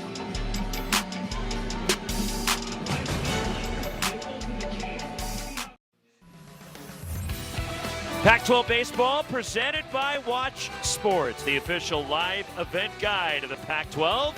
Download today. Isn't that double picture there where you saw the part of the Pacific, and then I don't know what to say that this is. I'd like to say it's a snack stand. The steam plant next door. I have no idea what it is. For years, I have no idea either. It's been there the whole time, and I have no idea Really? what's coming out of there. You'll love this one. It's fitting for me. That's just on the first base side here at Stu Gordon Stadium at Evans Diamond. Caleb Lomavita leads off the home fifth. A couple of ground outs 0 for 2. Green and Schultz to follow. Heart of the order. First pitch rolled to the left side. Diving stop. Becerra to his feet. Rifles to first. Out on a close play. My goodness, Becerra. This, ladies and gentlemen, is just an outstanding play by Timo Becerra at third base. First to catch, but watch the arm strength here. That is a laser. So I'm coaching in the Sally League, the Carolina League. No, you said the Sally League, the Sally Well, League. you're right. So it's Strike one to Rodney Green Jr. Carolina over one League. with a walk. And Now it's another league. no, it was a Carolina League, Okay. Roxy, because it was in Winston-Salem, Wake Forest was across the street. So we're about 3 months into the year, and I go out to the grounds crew guy and I say, do you smell like cigarettes? It's like somebody's smoking here all the time. And he said, you're kidding, right? And I said, no. And he goes, yeah, I smell it. Winston-Salem's right there. And it was behind left field. This cigarette.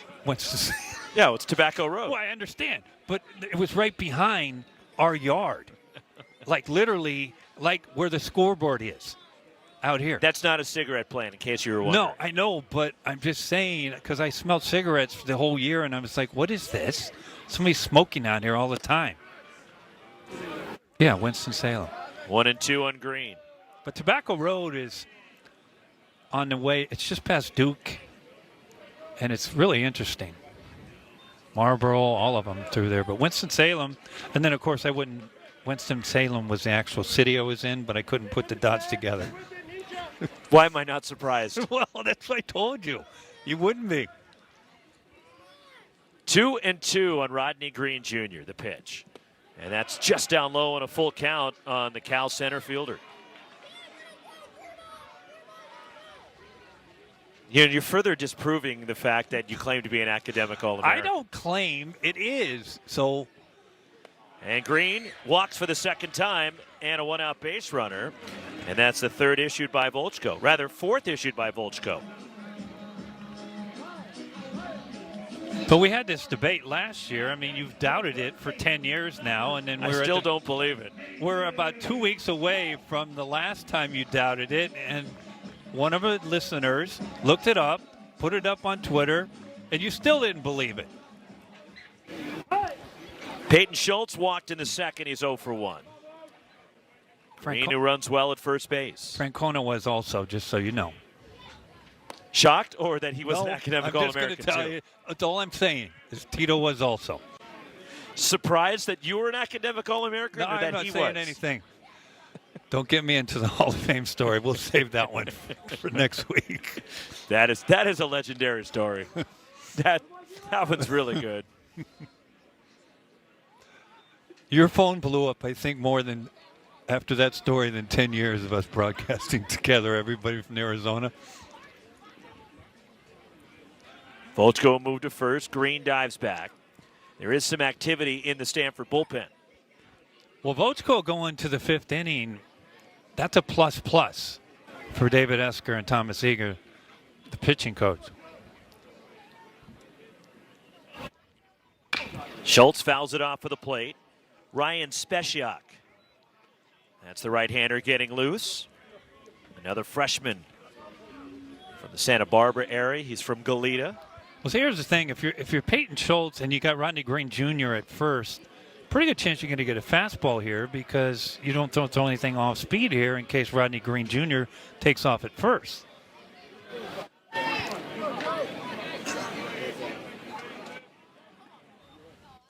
Schultz swings at a fly ball center. Hott going back, plenty of room. And Ethan Hott makes the catch. Green tags, breaks for second, and he dives in.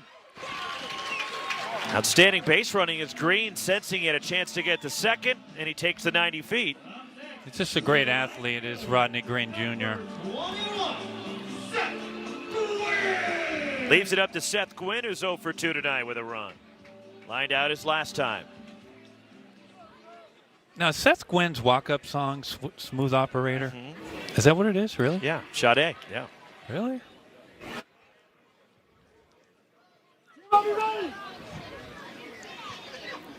Strike one.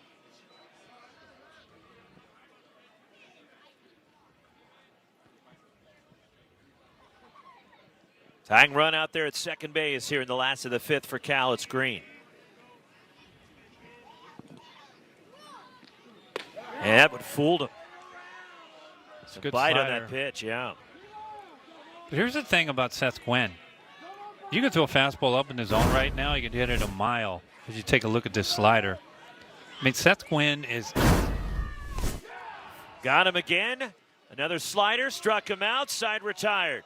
4 strikeouts for Volchko. We're through 5. 3-2 Cardinal on to the 6th.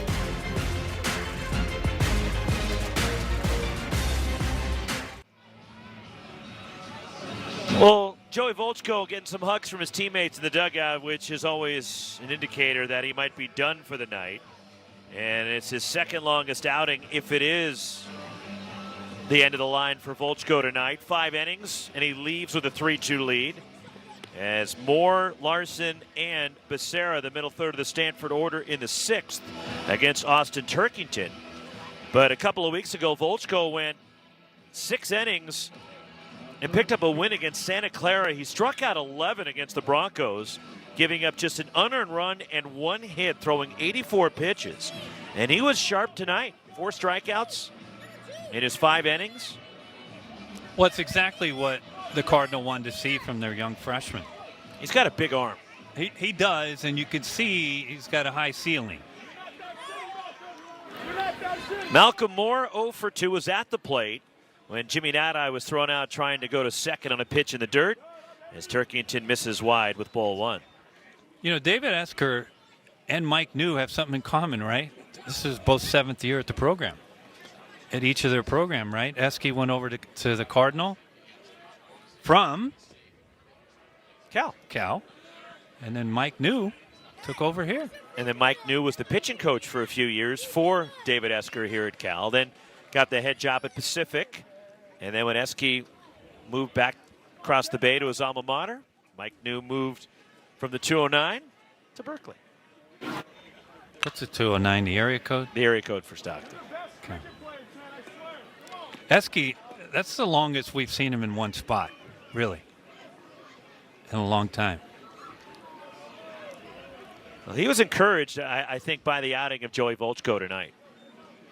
And that's a couple really good starts here toward the end of the year, something to build on for Volchko, who's got, again, an electric arm. Turkington just missed outside, and it's 3-1 on Moore. This is danger zone right here for Turkington.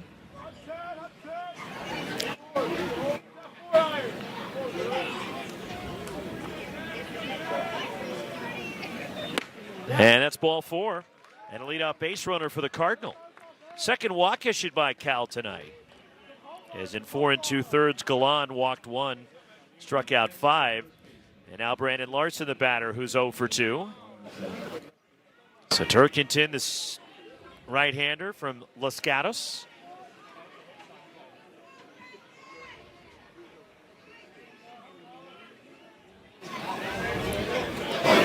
Shift on in the infield for Cal defensively. Moore running, swing and a miss. Loma Vita's throw on the money, and Moore is out. Another strike down to second from Caleb Loma Vita. You know, as you're going to get a look at Caleb throw down to Mutsaritas, and it gets more very easily. I was about ready to say, and this would be appropriate, the one thing we do know is Malcolm's not going to take off at first. Wes, it's a good thing you didn't say it. I was going to say that. That's the one thing we know it's not going to happen. But we know in baseball, what do we say all the time in baseball? It's the best game in the world, right? Somebody said that. You never know. You'll always see something, not always, but you can see something you've never, ever seen in your life. Now, it wasn't Malcolm Moore taking off right there, but you see things in this game that you've never seen ever before, no matter how long you've been in it. 1-2 on Larson. Turkington. The pitch in the air, left field for Burden. And Jack Burden circles under it, puts it away.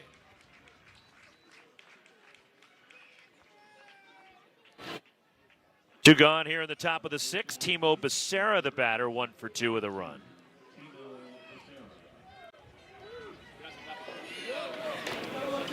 Timo was that integral part of the late season success of the Cardinal last year.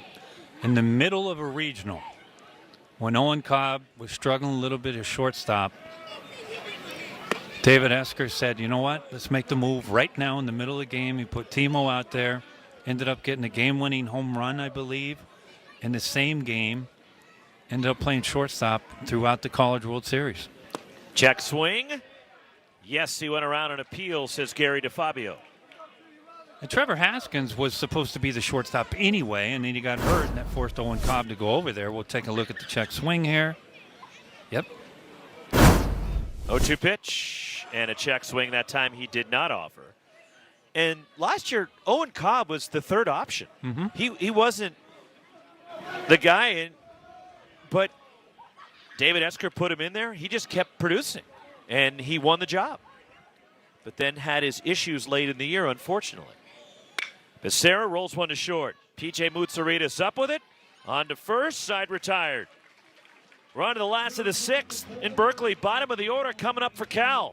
3-2 Stanford leading the Golden Bears.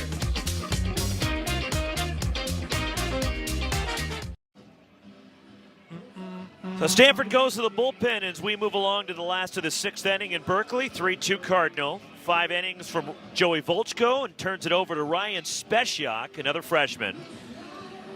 There are the numbers for Speciak on the year, and command has been an issue for him this year. 23 walks in his 28 1/3 innings.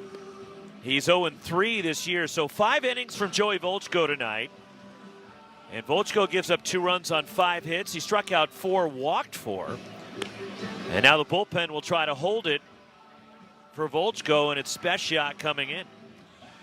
Well, you mentioned Speciak's issues, a bit command. When he throws strikes, he's been very, very good. A lot of punch-outs per innings pitch. So Speciak, the native of Goleta, right near UC Santa Barbara, and went to Dos Pueblos High School, which is also the alma mater of Katy Perry. Really? Yeah. Would you know that I watched American Idol? Katy Perry is one of the judges. Okay. Look at your face. No, I don't watch it. I'll take your word for it. But also DP, the alma mater of Sherry Bernstein. My wife went to Dos Pueblos. Really? Yes. Well, see, your wife I know, okay? And that means something. Max Handren leads it off. Burden and Smaldino to follow here in the Cal 6th. Ball 1 to Handren, who's 2 for 2 tonight. And she watches my dog. She watches my dog. Dog. My dog.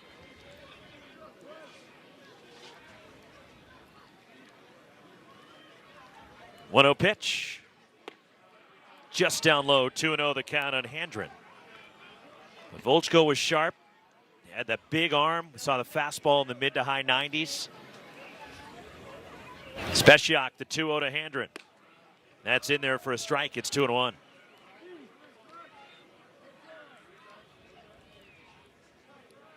Keep working it.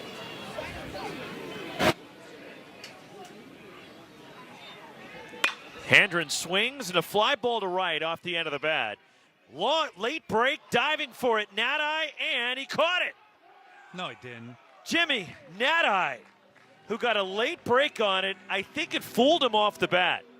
And Handren got it off the end of the bat. This is... And Nadai somehow got there. Wow. That is spectacular from Jimmy Nadai. One gone. Jack Burton's 2 for 2 with an RBI tonight. You see him grimacing Yeah. right there. He's like, hey, sure glad I caught it. Well, I think the swing fooled him. It did, because it's a big swing, and to your point, Rox, Handren hit off the end of the bat, and those are the ones that will fake an outfielder take that step back first, and then they readjust and come in. That's worthy of a top 10er, isn't it? Called strike to Burton, 1-1. It's a big out. Yeah, you dive for that and don't get it. It gets it's a by triple. you. Handren's on third base. Yeah. Nadai closing speed got there. That one off the end of the bat, foul from Burton, 1-2. See, they're chirping out there at him, Nadai.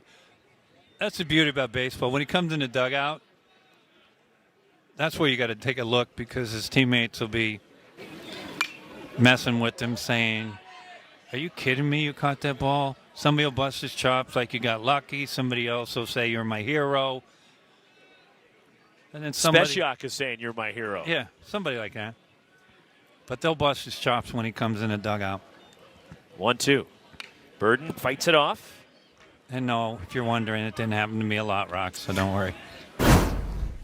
We're going to get another look at this. This is after he takes a step back. It's just beautiful. Great effort from Jimmy Nadai. 1-2 to Burton. And that one's low. 2 balls, 2 strikes. Real good changeup from Speciak right there, and a great take from Burton.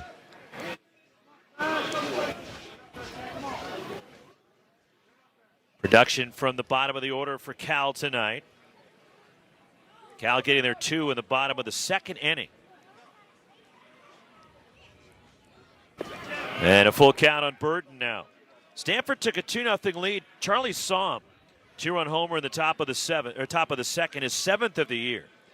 And then Cal, a couple of 2-out RBI hits in the bottom of the second, tied the game.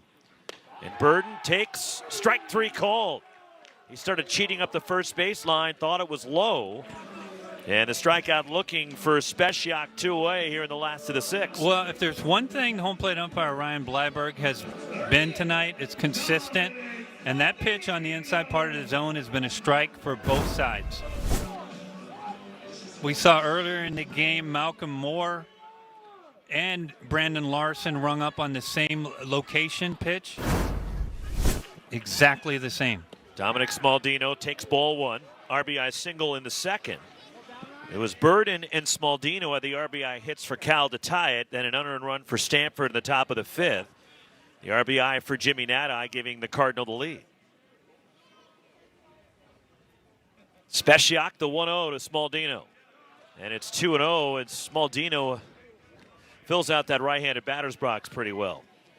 As the freshman, 6'6", 235 pounds.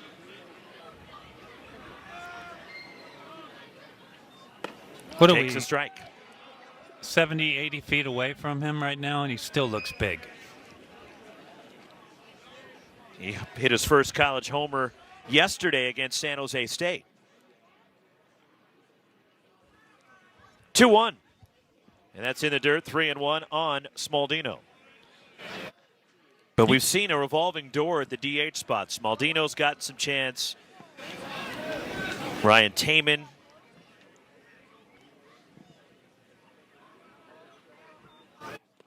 That's ball 4, and Smaldino draws the walk. And a 2-out base runner for Cal. And that will get us back to the top of the order. Jaron Advincula for the Bears, 0 for 2 with a walk tonight. But a number of guys have had an opportunity in that DH spot. Nico Button's had some opportunities. We've seen Alec Rich. Nobody's been able to really grab a hold of that spot. Advincula back at the top of the Cal order now. Smaldino, the runner at first. Larson playing behind him over there. First baseman not holding him. I was thinking, you just wonder, although there's 2 outs, that Mike New might want to put somebody out there that could steal a base, that could score on an extra base hit in the gap. I don't know anything about Spaldino's speed at all, but Stanford is kind of telling you what they might know something you what don't. they think, right? What they're playing behind him at first. 2-0 on Advincula.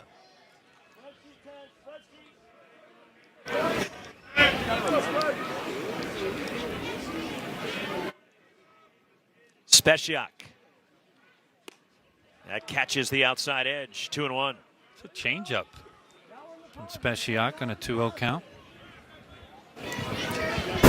Confidence to throw that pitch. 2-1 on Jaron Advincula. That's inside. 3-1. His brother Jared, of course. Great season last year for Washington State. Now in the Twins organization. Dynamic center fielder for Wazoo. Late on a fastball. That snuck up on Advincula, looked like. That almost looked like Advincula. He didn't want to swing. He just did. You could hear he was sitting on something soft, and the fastballs creep by him. And that's ball 4. No, strike 3 called. Backdoor breaking ball. And Advincula was cheating up the first base line, caught looking. The Bears are gone to the 6th. They strand a runner. 3-2 Stanford as we go to the 7th, bottom of the order coming up for the Cardinal.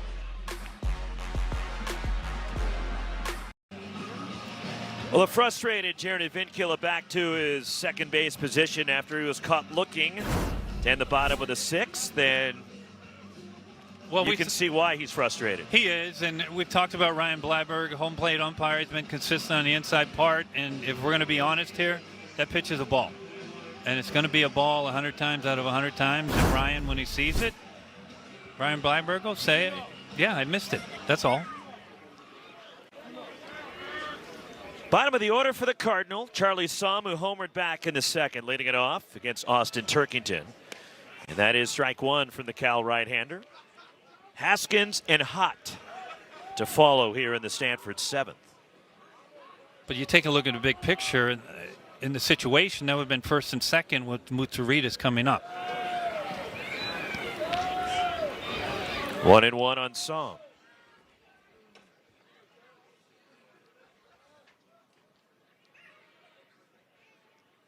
Pitch. It's 2-1 now. Stanford will head to UCLA this weekend. Again, a win by the Cardinal or one loss by Washington State at Oregon. And Stanford will clinch a spot in the Pac-12 tournament. And Stanford can get up as high as the 8th seed. Cardinal are 11-16 in conference play.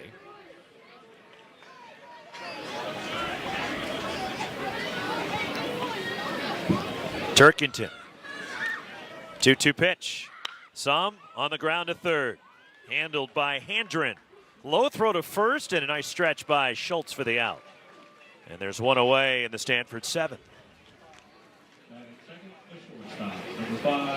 You know, you see Washington, right? They're battling to get into the tournament, right? Well, the Huskies will be here this weekend. This is a Washington team that beat Texas. 1-2 out of 3 in Austin. So just think about that, folks. When we start talking about this is where we're at, right? We're in the last 2 weeks of the season and the RPIs and everybody's making the tournament. And Texas hit sharply on the ground at second baseman Advincula. And he throws out Trevor Haskins, 2 gone. And Texas is in the tournament by all the experts already. My point about bringing that up is just to tell you that no matter where you are in the conference, it's not an easy W in the Pac. And it's not an easy W in any of the conferences across the country. But it just appears, and it seems to be on an annual basis, the West Coast conferences, when you lose to a team that's on the lower tier, it's an assumption, well, it's a bad loss. How many people you think know that Washington, Mr. Kelly's club, had won a series against Texas?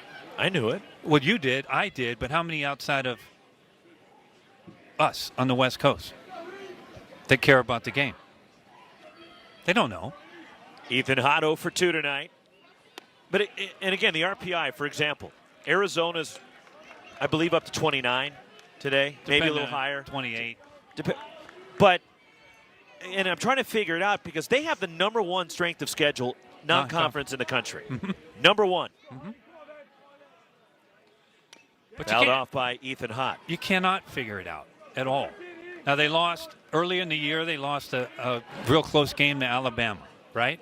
Which, and you think about in the big picture, had they won that game against Alabama, they're probably sitting at 15.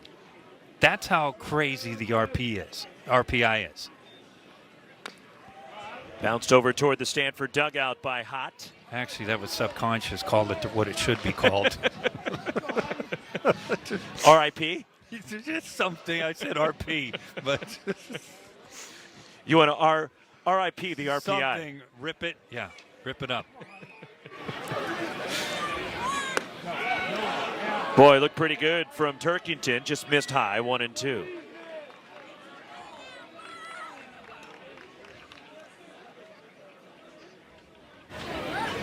Ball and 2 strikes on Hott here with 2 away. Stanford with 5 hits. Cal with 5 hits.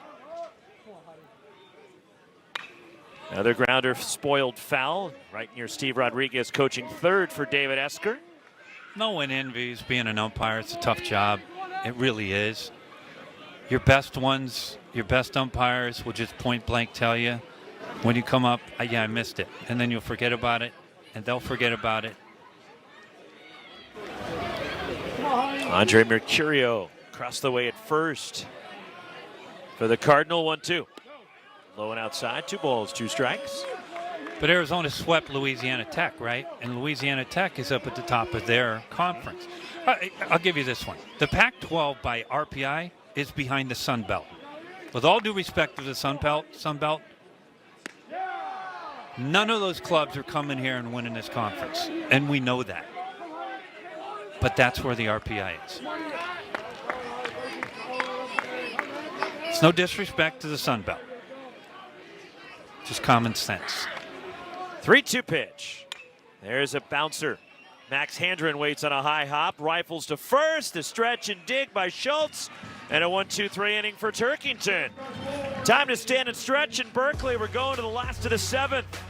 Mutsaritas, Loma Vita, Green, 2, 3, and 4 coming up for the Bears. Stanford up a run.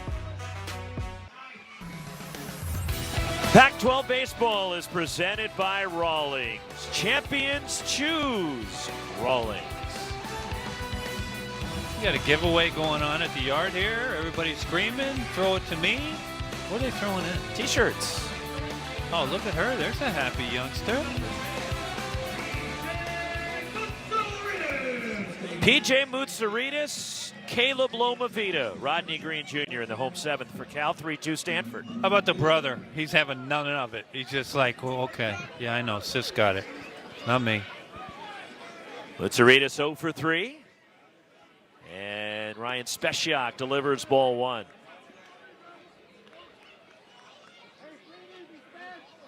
Three runs, 5 hits, no errors, 3 left for Stanford. Called strike to Mutsaritas. Cal 2 runs on 5 hits, a couple of errors, and Cal has stranded 8 runners so far. There was Mom saying, we'll stop at Dick's on the way home. Served it to right.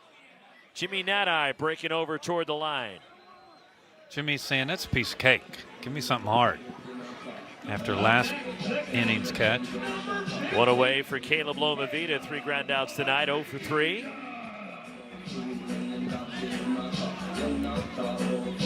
So Ryan Speciak. Only base runner so far is a walk. He is surrendered. Speciak with a special way to wear his hat. Did you see that? I saw that at the back of the cap there. What would you call that, Rox? I don't know. Is that the bottom of the cap flipped up? Or there's something added? Yeah. That one hit Loma Vida, who goes down at home plate. That got him in the knee, it looks like. And he is trying to run it off down toward first base, and a base runner for Cal. I'm just guessing that got him close to the back knee. And of course, it gets him to the front.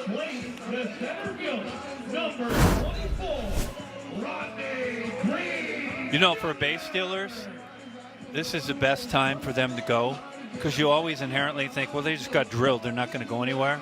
This is when they actually would go somewhere. Green has walked twice tonight. He's 0 for 1. Loma Vida, who runs well, he's at first base. 11 steals this year. Green lines one right center field. That's a hit into the alleyway. Loma Vida racing around the bases. He's going to score all the way from first base. A wide turn is Green. Slams on the brakes. Stays at second. An RBI double, and Cal has tied the game. Well, we talked about Rodney Green. Forget the batting average. This youngster is going to be something at the next level. This is something off speed right here. And he finds the right center gap. But take a look at Loma Vida. We just saw him get drilled and the left knee just above it. And he is flying around the bases. This is one athletic youngster who happens to be a catcher. RBI double for Green. Peyton Schultz 0 for 2 with a walk tonight. Speciak delivers a strike at the knees. We're going to take a Loma Vida, just being the base runner. Anytime the ball's in front of you, you don't need to pick up a third base coach. He picks him up now. And this youngster can fly, Roxy. Ball one to Peyton Schultz. 1 ball, 1 strike. Kind of like you. No, not you. No, I couldn't do that. Skate, maybe. Maybe on skates. Maybe on skates. I might take him still.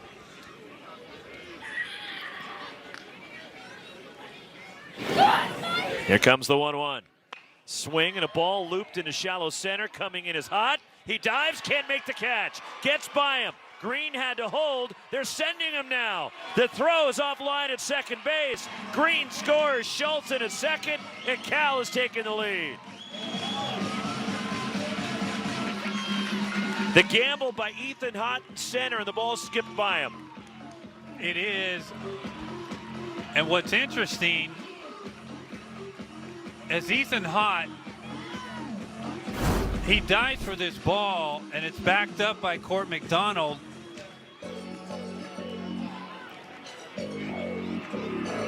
Here comes Stanford pitching coach Thomas Eager. But Chad Heisenberger is the third base coach for the Bears. And I think initially that Rodney Green Jr. was a little bit surprised he was being sent. In any event, it worked out just fine for the Cal Bears. They're taking a 4-3 lead here in the bottom of the 7th. RBI number 50 for Schultz on the season, which leads Cal. And also for Peyton Schultz, the hustle double. As Thomas Eager talking Ryan Speciak through it. But the 20th double for Peyton Schultz as well on the season. We're going to take a look at Rodney Green Jr. Now watch him. He's kind of slowing down, and then once he sees his third base coach waving him, he's going to make it sooner or later. He's going to make it. He was leaning forward the whole time. And the go-ahead run as Cal leads it 1 out. Schultz at second. Seth Gwynn 0 for 3 with a run tonight. Remember the story I told you where I fell at first? Hello, thank you. But that's what it looked like. I didn't see you do it, but No. I guarantee you Rodney Green Jr. was a lot more graceful than you. Well, no, there was no question about it, but I'm just trying to tell you that that's what it looked like. No, it didn't look No, it anything didn't. like that. You're right, my bad. I turned left and fell. Okay.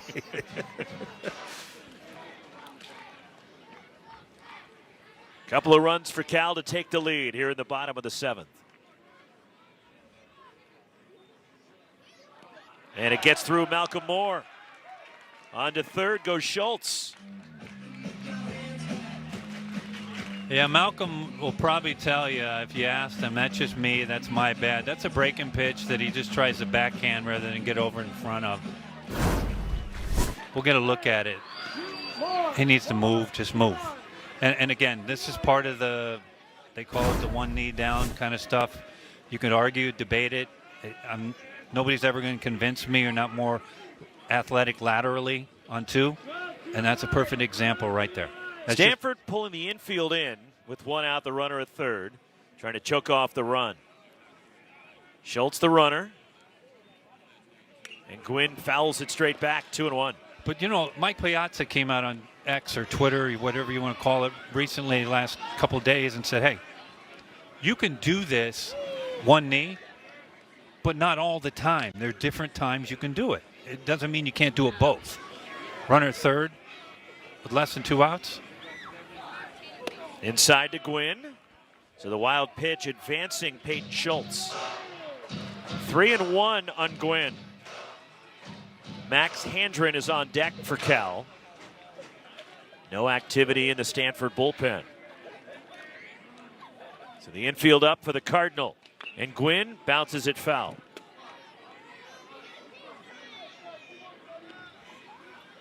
Some might be asking, why is David Esker not have anybody up in the pen? Well, let's be honest. This game, in the big picture, doesn't mean a lot other than it's a rivalry game, right? Means a lot for Cal. It does for Cal. But on the other side with David Esker, he's trying to get ready for a weekend series, which starts on Thursday. And Gwynn takes low.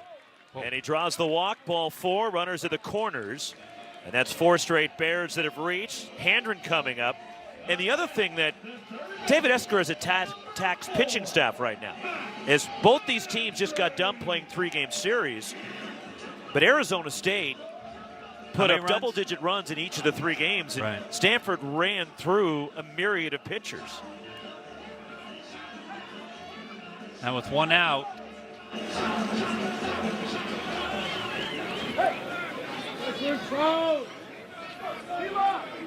and Seth Gwynn at first. You saw Malcolm Moore go out in front of the dish and give the signs on what they're going to do if Gwynn takes off at first. Handren, 2 hits tonight, has scored a run.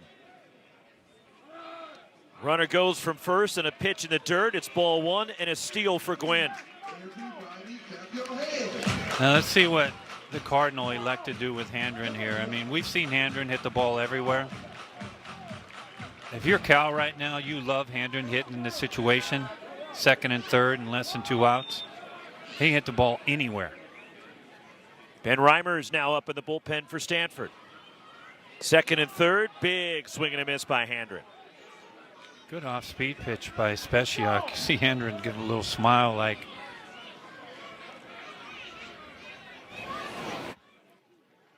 One ball, 1 strike on Max Handren, the pitch. And reaching for it, fouled back. Interesting that Stanford there with 1 out. They played the middle of the diamond back. They are. And I can't give you an answer. The only thing I can tell you, a base hit and they're chasing 3. Handren fights it off. If they can get an out on the ground, they're only chasing 2.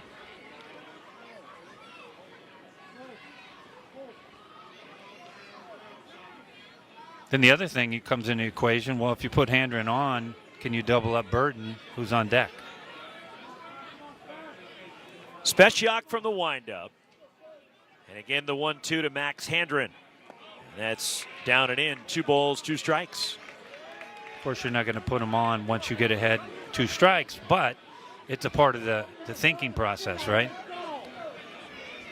So the corners are playing up, though, where the middle of the diamond is back. And Handren takes ball 3. Does it look to you like the last 3 pitches, they didn't want to throw a strike? They wanted to get him to chase? Something, because they haven't been close to the zone. Now, if we see another one that's very similar, that's just an intentional walk. 3-2. Swing and a miss, got him with the changeup. Good pitch from Speciak for the strikeout, and he pulled the string on him. Well, that's like the 5th straight off-speed pitch that Speciak had thrown Handren. Real good changeup to your point, and there goes Eske walking. We'll get a look at this changeup. It almost like Speciak's changing speeds on his changeup. Jack Burton 2 for 3 with an RBI tonight. Second and third, 2 down. Cal scored 2 here in the 7th to take the lead, and Burton takes a strike.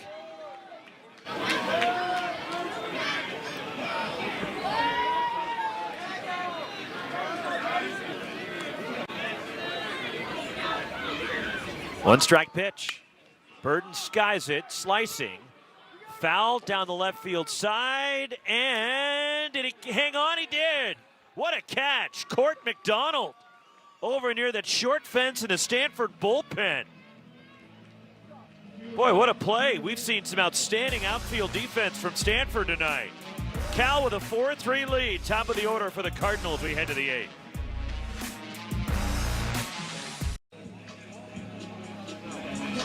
(4-3) Cal with the lead, but some more sparkling defense from the Stanford outfield, Wes. Well, Court McDonald, I mean, there's a cage, a batting cage right there that Court knows is somewhere over there, but at this point in time, he doesn't care. And then take a look at Jag Burton, the hitter. Are you kidding me, he says? Come on.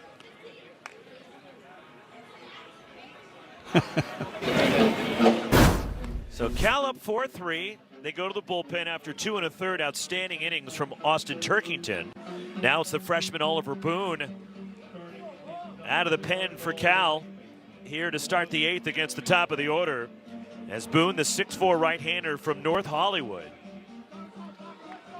Cobb, McDonald, Nadai for the Cardinal against Boone. Well, Boone's job is just to get leadoff hitter out. And right now, Mike New and his staff are only thinking about 6 more outs. And the talented freshman on the mound. And Boone kicks and delivers, and he slings it way outside at 90. Owen Cobb 0 for 3 tonight. A couple of ground outs and a fly out for the Stanford senior second baseman from Seattle.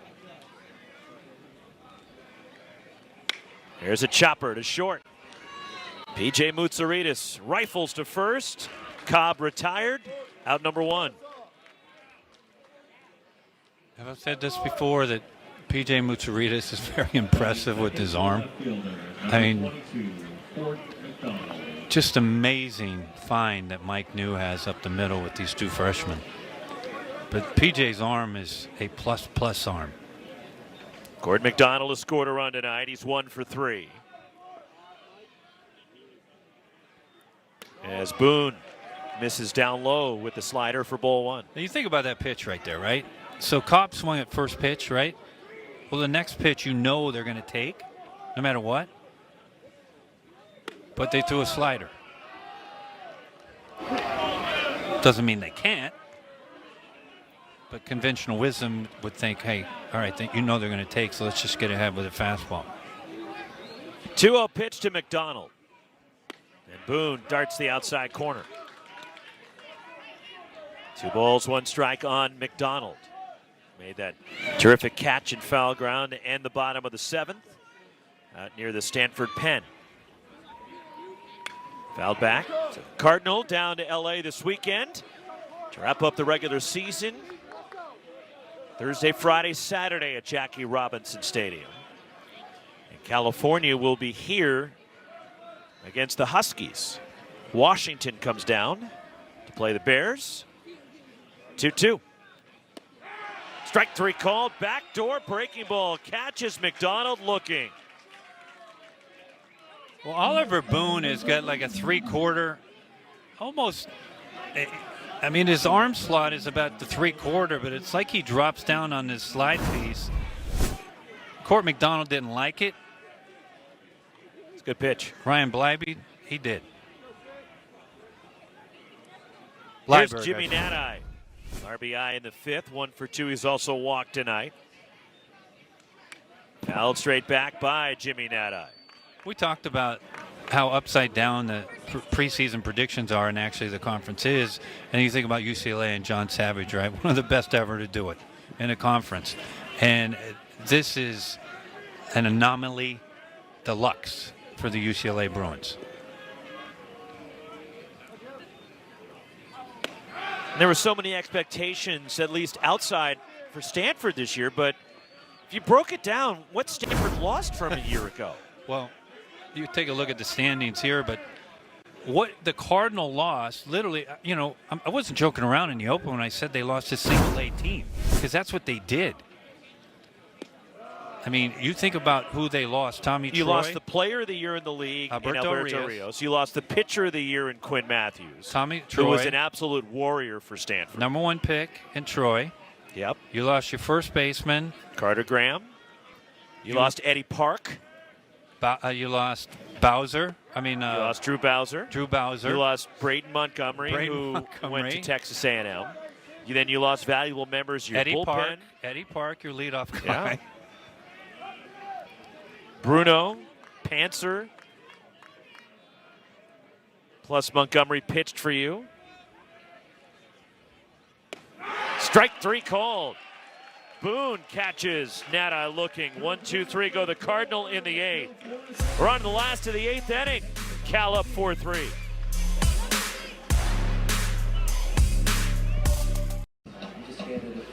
On to the last of the 8th. Cal 4, Stanford 3. Dominic Smaldino. Followed by the top of the order, Jaron Advincula, PJ Moutsouridis against Ryan Speciak with Wes Clements, and our Pac-12 Network crew, Roxy Bernstein with you. This Monday night non-conference matchup, final week of the regular season, and we neglected also Stanford. Drew Dowd was an anchor of that rotation last year. Then you also had Joey Dixon. So Stanford lost essentially their entire rotation. They lost their entire team. 8 of the 9 regulars guys in the lineup. Yes, okay, Owen Cobb is back, and he's playing a different position. Timo's there. Becerra. They got Haskins Trevor was on the Haskins, who was roster. out last season. But all these guys, and you factor in the losses that Stanford had. Then you throw in Ty Huber, who's been injured this season, and Tommy O'Rourke called strike. So, and David Esker knew before the season that this was going to be a transition year and trying to rebuild and get this program back because they lost a ton. Smaldino crushes one left center field. Way back there. That was not a small one from Smaldino. Homers for the second straight day. 5-3 Cal.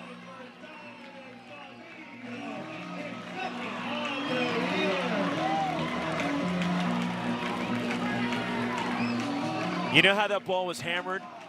Because they hit the horn for the home run before the ball got out of here. Well, we're going to get a look at this. I'm going to tell you, I don't think he gets all of this.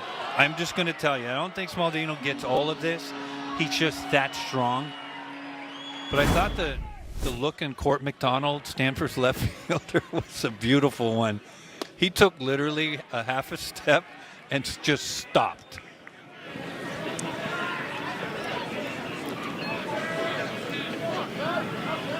Big night for the freshman Smaldino. 5-3 Cal. And that's lined foul by Jaron Advincula. And then you know what everybody's saying. Well, remember, Wes, when you're talking about pinch running for him? That's why we didn't, so shut up. Okay. That's why you're up in the booth and not quiet. in the dugout. Yeah, I get it. So just shut up, Wes. I get it. Wes, stay in your lane. Own it.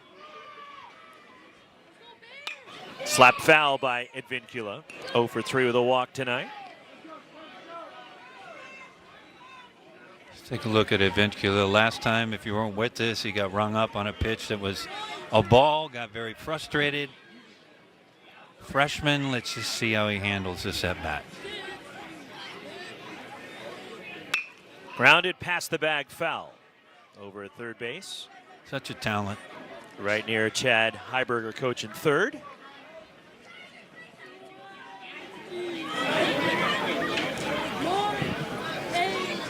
Ball and 2 strikes. on Advincula.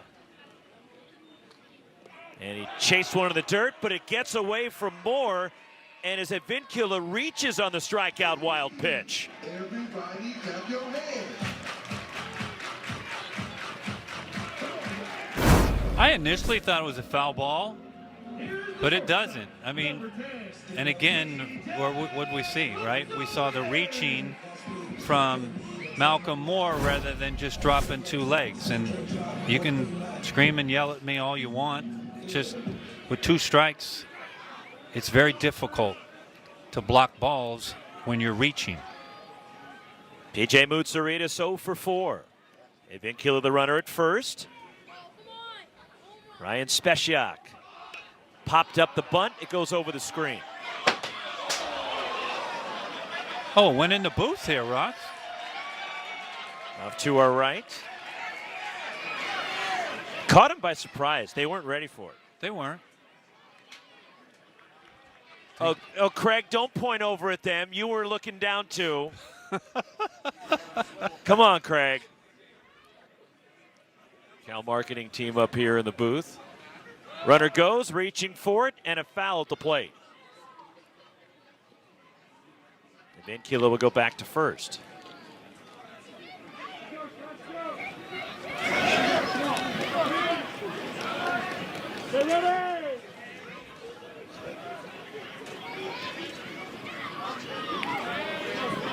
Five, 3 Golden Bears, who've rallied late, 2 in the 7th, and a homer from Smaldino, which was crushed to left center.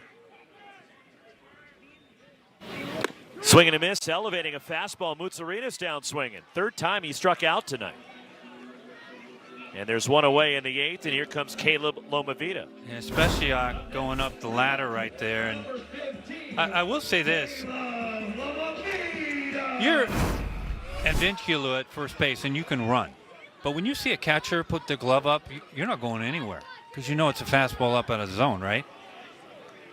Lomavita started that rally in the 7th with 1 out when he was hit by a pitch. Speciak moved to first. By the way, if you're looking toward the 9th, Stanford will have the middle third of the order due. Moore, Larson, and Becerra. As Thomas Eager will take a mound visit, the Stanford pitching coach right here. Okay. Let me see if I can predict something that might happen. They're going to go to the pen. He just signaled the bullpen. Nice try. I didn't see it. Oh, stop it. So pitching change for the Cardinal. Cal looking for some add-on runs here in the last of the 8th inning.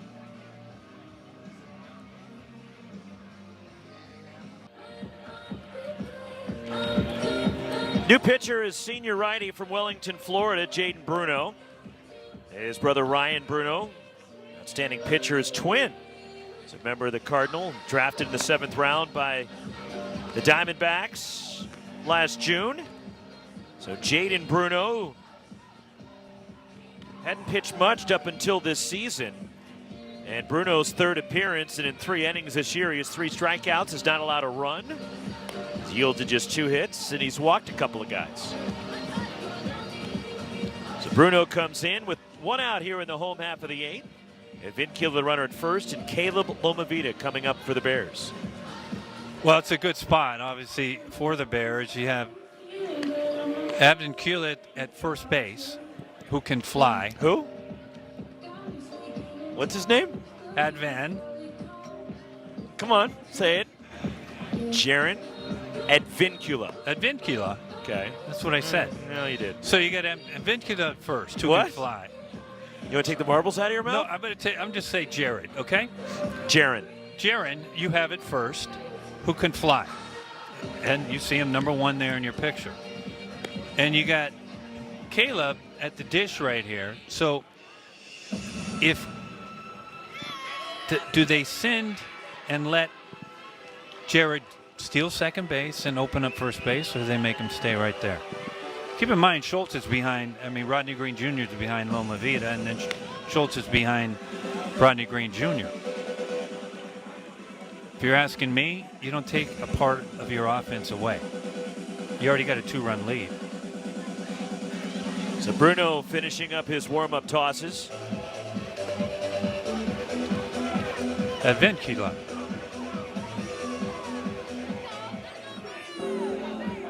Pursuing is pass number So 50. Jaden Bruno. Caleb Lomavidi. So after 2 1/3 innings from Speciak. So there is how you say it phonetically, Okay, hold on. Wes. Advincula. Vincula. I just said it. Advincula. Thank you very much. I mean, this is beautiful. Phonetics right there. Spelling easy for Wes. Fouled away by Loma Vida. Academic. Okay. Something like that. Well, clearly the bar was really low. No, math was my best subject, okay?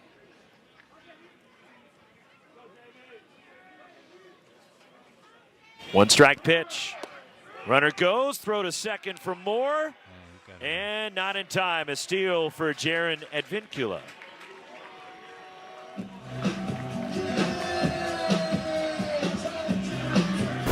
So runner at second base. Take a look at the jump at Advincula.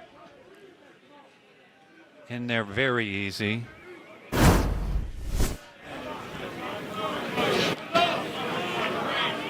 One and one on Loma Vida. 0 for 3 tonight.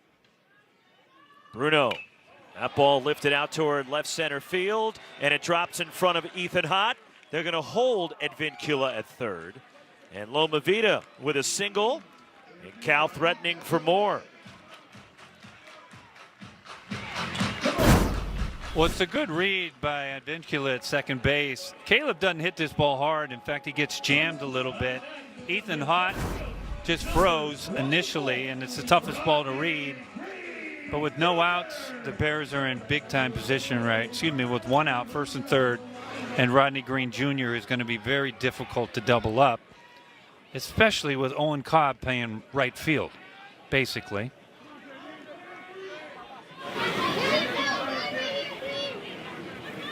Runners at the corners for Green. Overshift on as Rodney Green fouls it straight back. Green, the RBI double in the 7th, is also walked twice tonight. Games tomorrow for the Pac-12. Utah hosts Utah Tech on Pac-12 Network tomorrow from Smith's Ballpark in Salt Lake City.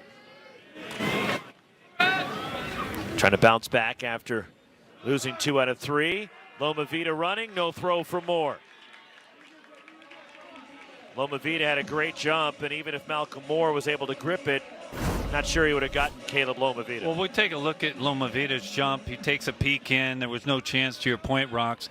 I'm a little bit surprised that Stanford doesn't bring the infield in here. You're already chasing 2. Unless they're just going to put Rodney Green Jr. on. 1 and 1 in Green. 2 and 1. And we were talking about before those RPI games. Well, it's a game for Utah tomorrow that it's of no help. If they win, their RPI is going to drop anyways. They lost to Utah Tech last week, and it fell like 15 spots. Called strike to Green, who's dismayed with the call. Yeah, Gary Henderson's done a tremendous job there since taking over from Bill Kenneberg. But to your point, the game can only hurt you. It can't even help you.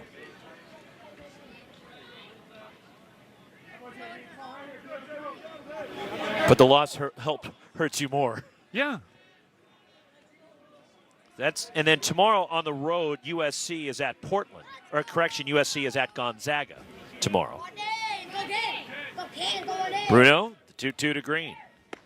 Backdoor breaking ball, strike 3 call. Good pitch from Jaden Bruno. 2 away. Well, you said it, Rox. It's a slider on the outside part. It's located perfectly, and Ryan Bleiberg, home plate umpire, been consistent on that part of the plate as well. Peyton Schultz 1 for 3 tonight with an RBI double. Second and third, 2 down. Bruno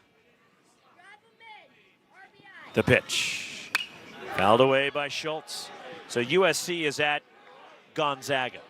Gonzaga, the Zags. I don't ever mess that name up. I messed it up once. Washington is at Portland. Not an easy. Those are No. not easy games. And then that'll do it for the non-conference midweek games. One strike pitch. Swing and a miss by Schultz. You know, we were talking to Mitch Canham earlier this year. He said when they go to play Portland, there's 4,000 people there. It's an amazing turnout there. Scott Lakem, their athletic director at Portland, who, by the way, was named to the NCAA Baseball Selection Committee starting next season. But he's done a good job of helping revitalize that program. Scott worked at Stanford for a long time. Number of different roles. Was the associate commissioner at the West Coast Conference for a bit. And then Scott took the job to be the AD at Portland. How about they just put me and you to represent? Do you think they like us on the committee? I have faith in Mark Harlan. I think Mark Harlan is the right guy for the gig. And he will cycle off the committee after this year. Schultz got under it, skies it a mile high. Back is second. Cobb going out, the second baseman taking charge, and he makes the catch to retire the side. So Bruno strands the runners. Nice job by Jaden Bruno. 5-3 Cal as we go to the ninth.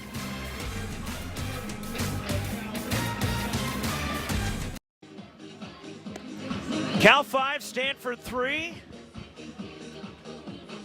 Dancing. It'll be the middle third of the order for the Cardinal in the ninth against Oliver Boone. Malcolm Moore, Brandon Larson, Timo Becerra. Dancing in the dugout, but I think that's more to do with keeping warm. I'm Not guessing. that cold. Huh? It's not cold. Why are you wearing a jacket? Why Because I you... have a jacket on. No, you have a double jacket. Folks, he's got a double jacket up here. That's not cold. Go stand in the dugout and not do anything for a while. See how cold it gets. Activity in the Cal bullpen just in case. Boone worked a 1-2-3-8. And that's the righty Robert Avazian getting loose. Malcolm Moore walked in the sixth. He is 0 for 2 tonight. Cal with the overshift on defensively in the infield, and Boone with a backdoor slider. Well, we sure have had some good catchers recently, right? In the draft coming out of the pack. You think of Adley Rutsch, right? The Andrew Luck of college baseball is what I nicknamed them. And then this year we have Caleb and then this youngster Malcolm Moore. Caleb Lomavita. Both will be #1 draft picks. Tell you what, I like the duo that Chip Hale has at Arizona. Mm-hmm. I think Adonis Guzman is a tremendous defensive catcher for the Wildcats. 1-2 the count. Plus, Blake McDonald's been swinging a hot bat. Nice problem for Chip Hale to have with two capable catchers. Well, it's kind of hard to take McDonald out of the lineup right now if you're Chip Hale, right? All he's doing is getting hits. But Guzman might have the best pop time in terms of release for a catcher in the country. 1-2. Swing and a miss. Got him. Third strikeout for Boone. That right there is just textbook pitching. You saw too soft, and then he comes with this hard fastball on the outside part with a little run. Next, the first baseman, number 16. Brandon Larson 0 for 3. Boone wants to keep that tying run in the on-deck circle. Stanford had a 2-0 lead on the homer by Charlie Somm back in the second. Cal tied it in the home second. 2-out RBI singles from Jack Burden and Dominic Smaldino. And it stayed a 2-2 game until Stanford scored an unearned run in the fifth. An error on Peyton Schultz allowed Court McDonald to reach. He scored on the hit from Jimmy Nadai. 2-0 on Larson. And it stayed a 3-2 Stanford lead until the bottom of the seventh, when Cal, an RBI double from Rodney Green Jr., tied it. Peyton Schultz doubled him home to give Cal the lead. And then Dominic Smaldino with a titanic home run in the bottom of the eighth. 5-3 Cal, 1 out in the ninth. 2-1 on Brandon Larson.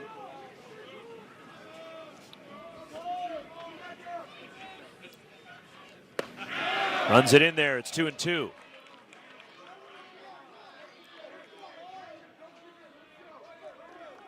The overshift on defensively. Advincula's out in shallow right. 2-2. And that's in the dirt. Full count on Larson. You know, for those who are thinking, well, this is the last two times this teams are going to play, right, here at this diamond? No, not the case. They'll be in the... They're both going to the ACC together. ACC. We got to change the name from the Atlantic Coast to the All Coast Conference. Something. Swing and a miss. Got him. 4 straight hitters that Boone has struck out. Well, you did just textbook pitching. I talked about it last at bat against Moore. It's the same. Get soft, soft, soft. Follow this sinker on the outside part with some tail. Timo Becerra trying to keep it going for the Cardinal. Singled and scored back in the second, 1 for 3. And he takes strike 1 from Boone.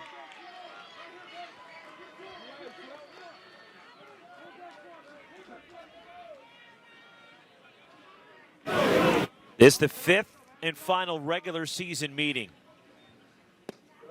And the regular season series tied at 2 between these teams this year.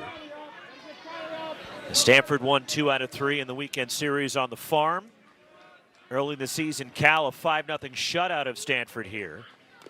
And Becerra is fooled, and Stanford is down to their last strike.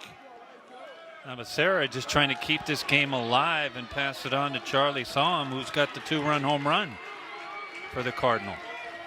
Ball and 2 strikes on Becerra. Oliver Boone, the pitch. Swing and a miss, struck him out. 5 straight strikeouts for Boone to finish off the night. And California wins it over the Cardinal, 5-3. Win number 31 for the Golden Bears. They're now 31-18. And Cal tries to keep that momentum going down the stretch, heading toward the Pac-12 tournament and helping their cause to get to the NCAA tournament. So Cal, who took 2 out of 3 from San Jose State, the Golden Bears have now won 5 of their last 6. Well, they have. They're starting to play better and better. And this is a Cal team that everybody was hoping they would see more consistently. But now, as you said, Roxy, it's all about winning games for the Cal Bears. They will head on to the tournament prior to this weekend series at home. But it's all about winning games for the Bears if they're going to get into the postseason. Peyton Schultz, our Rawlings player of the game, drove in the go-ahead run, which is the game-winning RBI. It's Peyton Schultz, our Rawlings player of the game. Champions choose Rawlings. So for Cal, they're now 19-7 here at home, and this is technically a non-conference game, even though it's against a Pac-12 foe. Cal's 12-2 in non-conference games here in Berkeley. And Cal will host Washington this weekend, as the Huskies still fighting, trying to get their way into the NCAA tournament, while Stanford also, or the Huskies trying to get into the Pac-12 tournament, I should say. Stanford, with their magic number of 1 to try to get in, either a Stanford win or a Washington State loss, and the Cardinal clinch their spot in Scottsdale.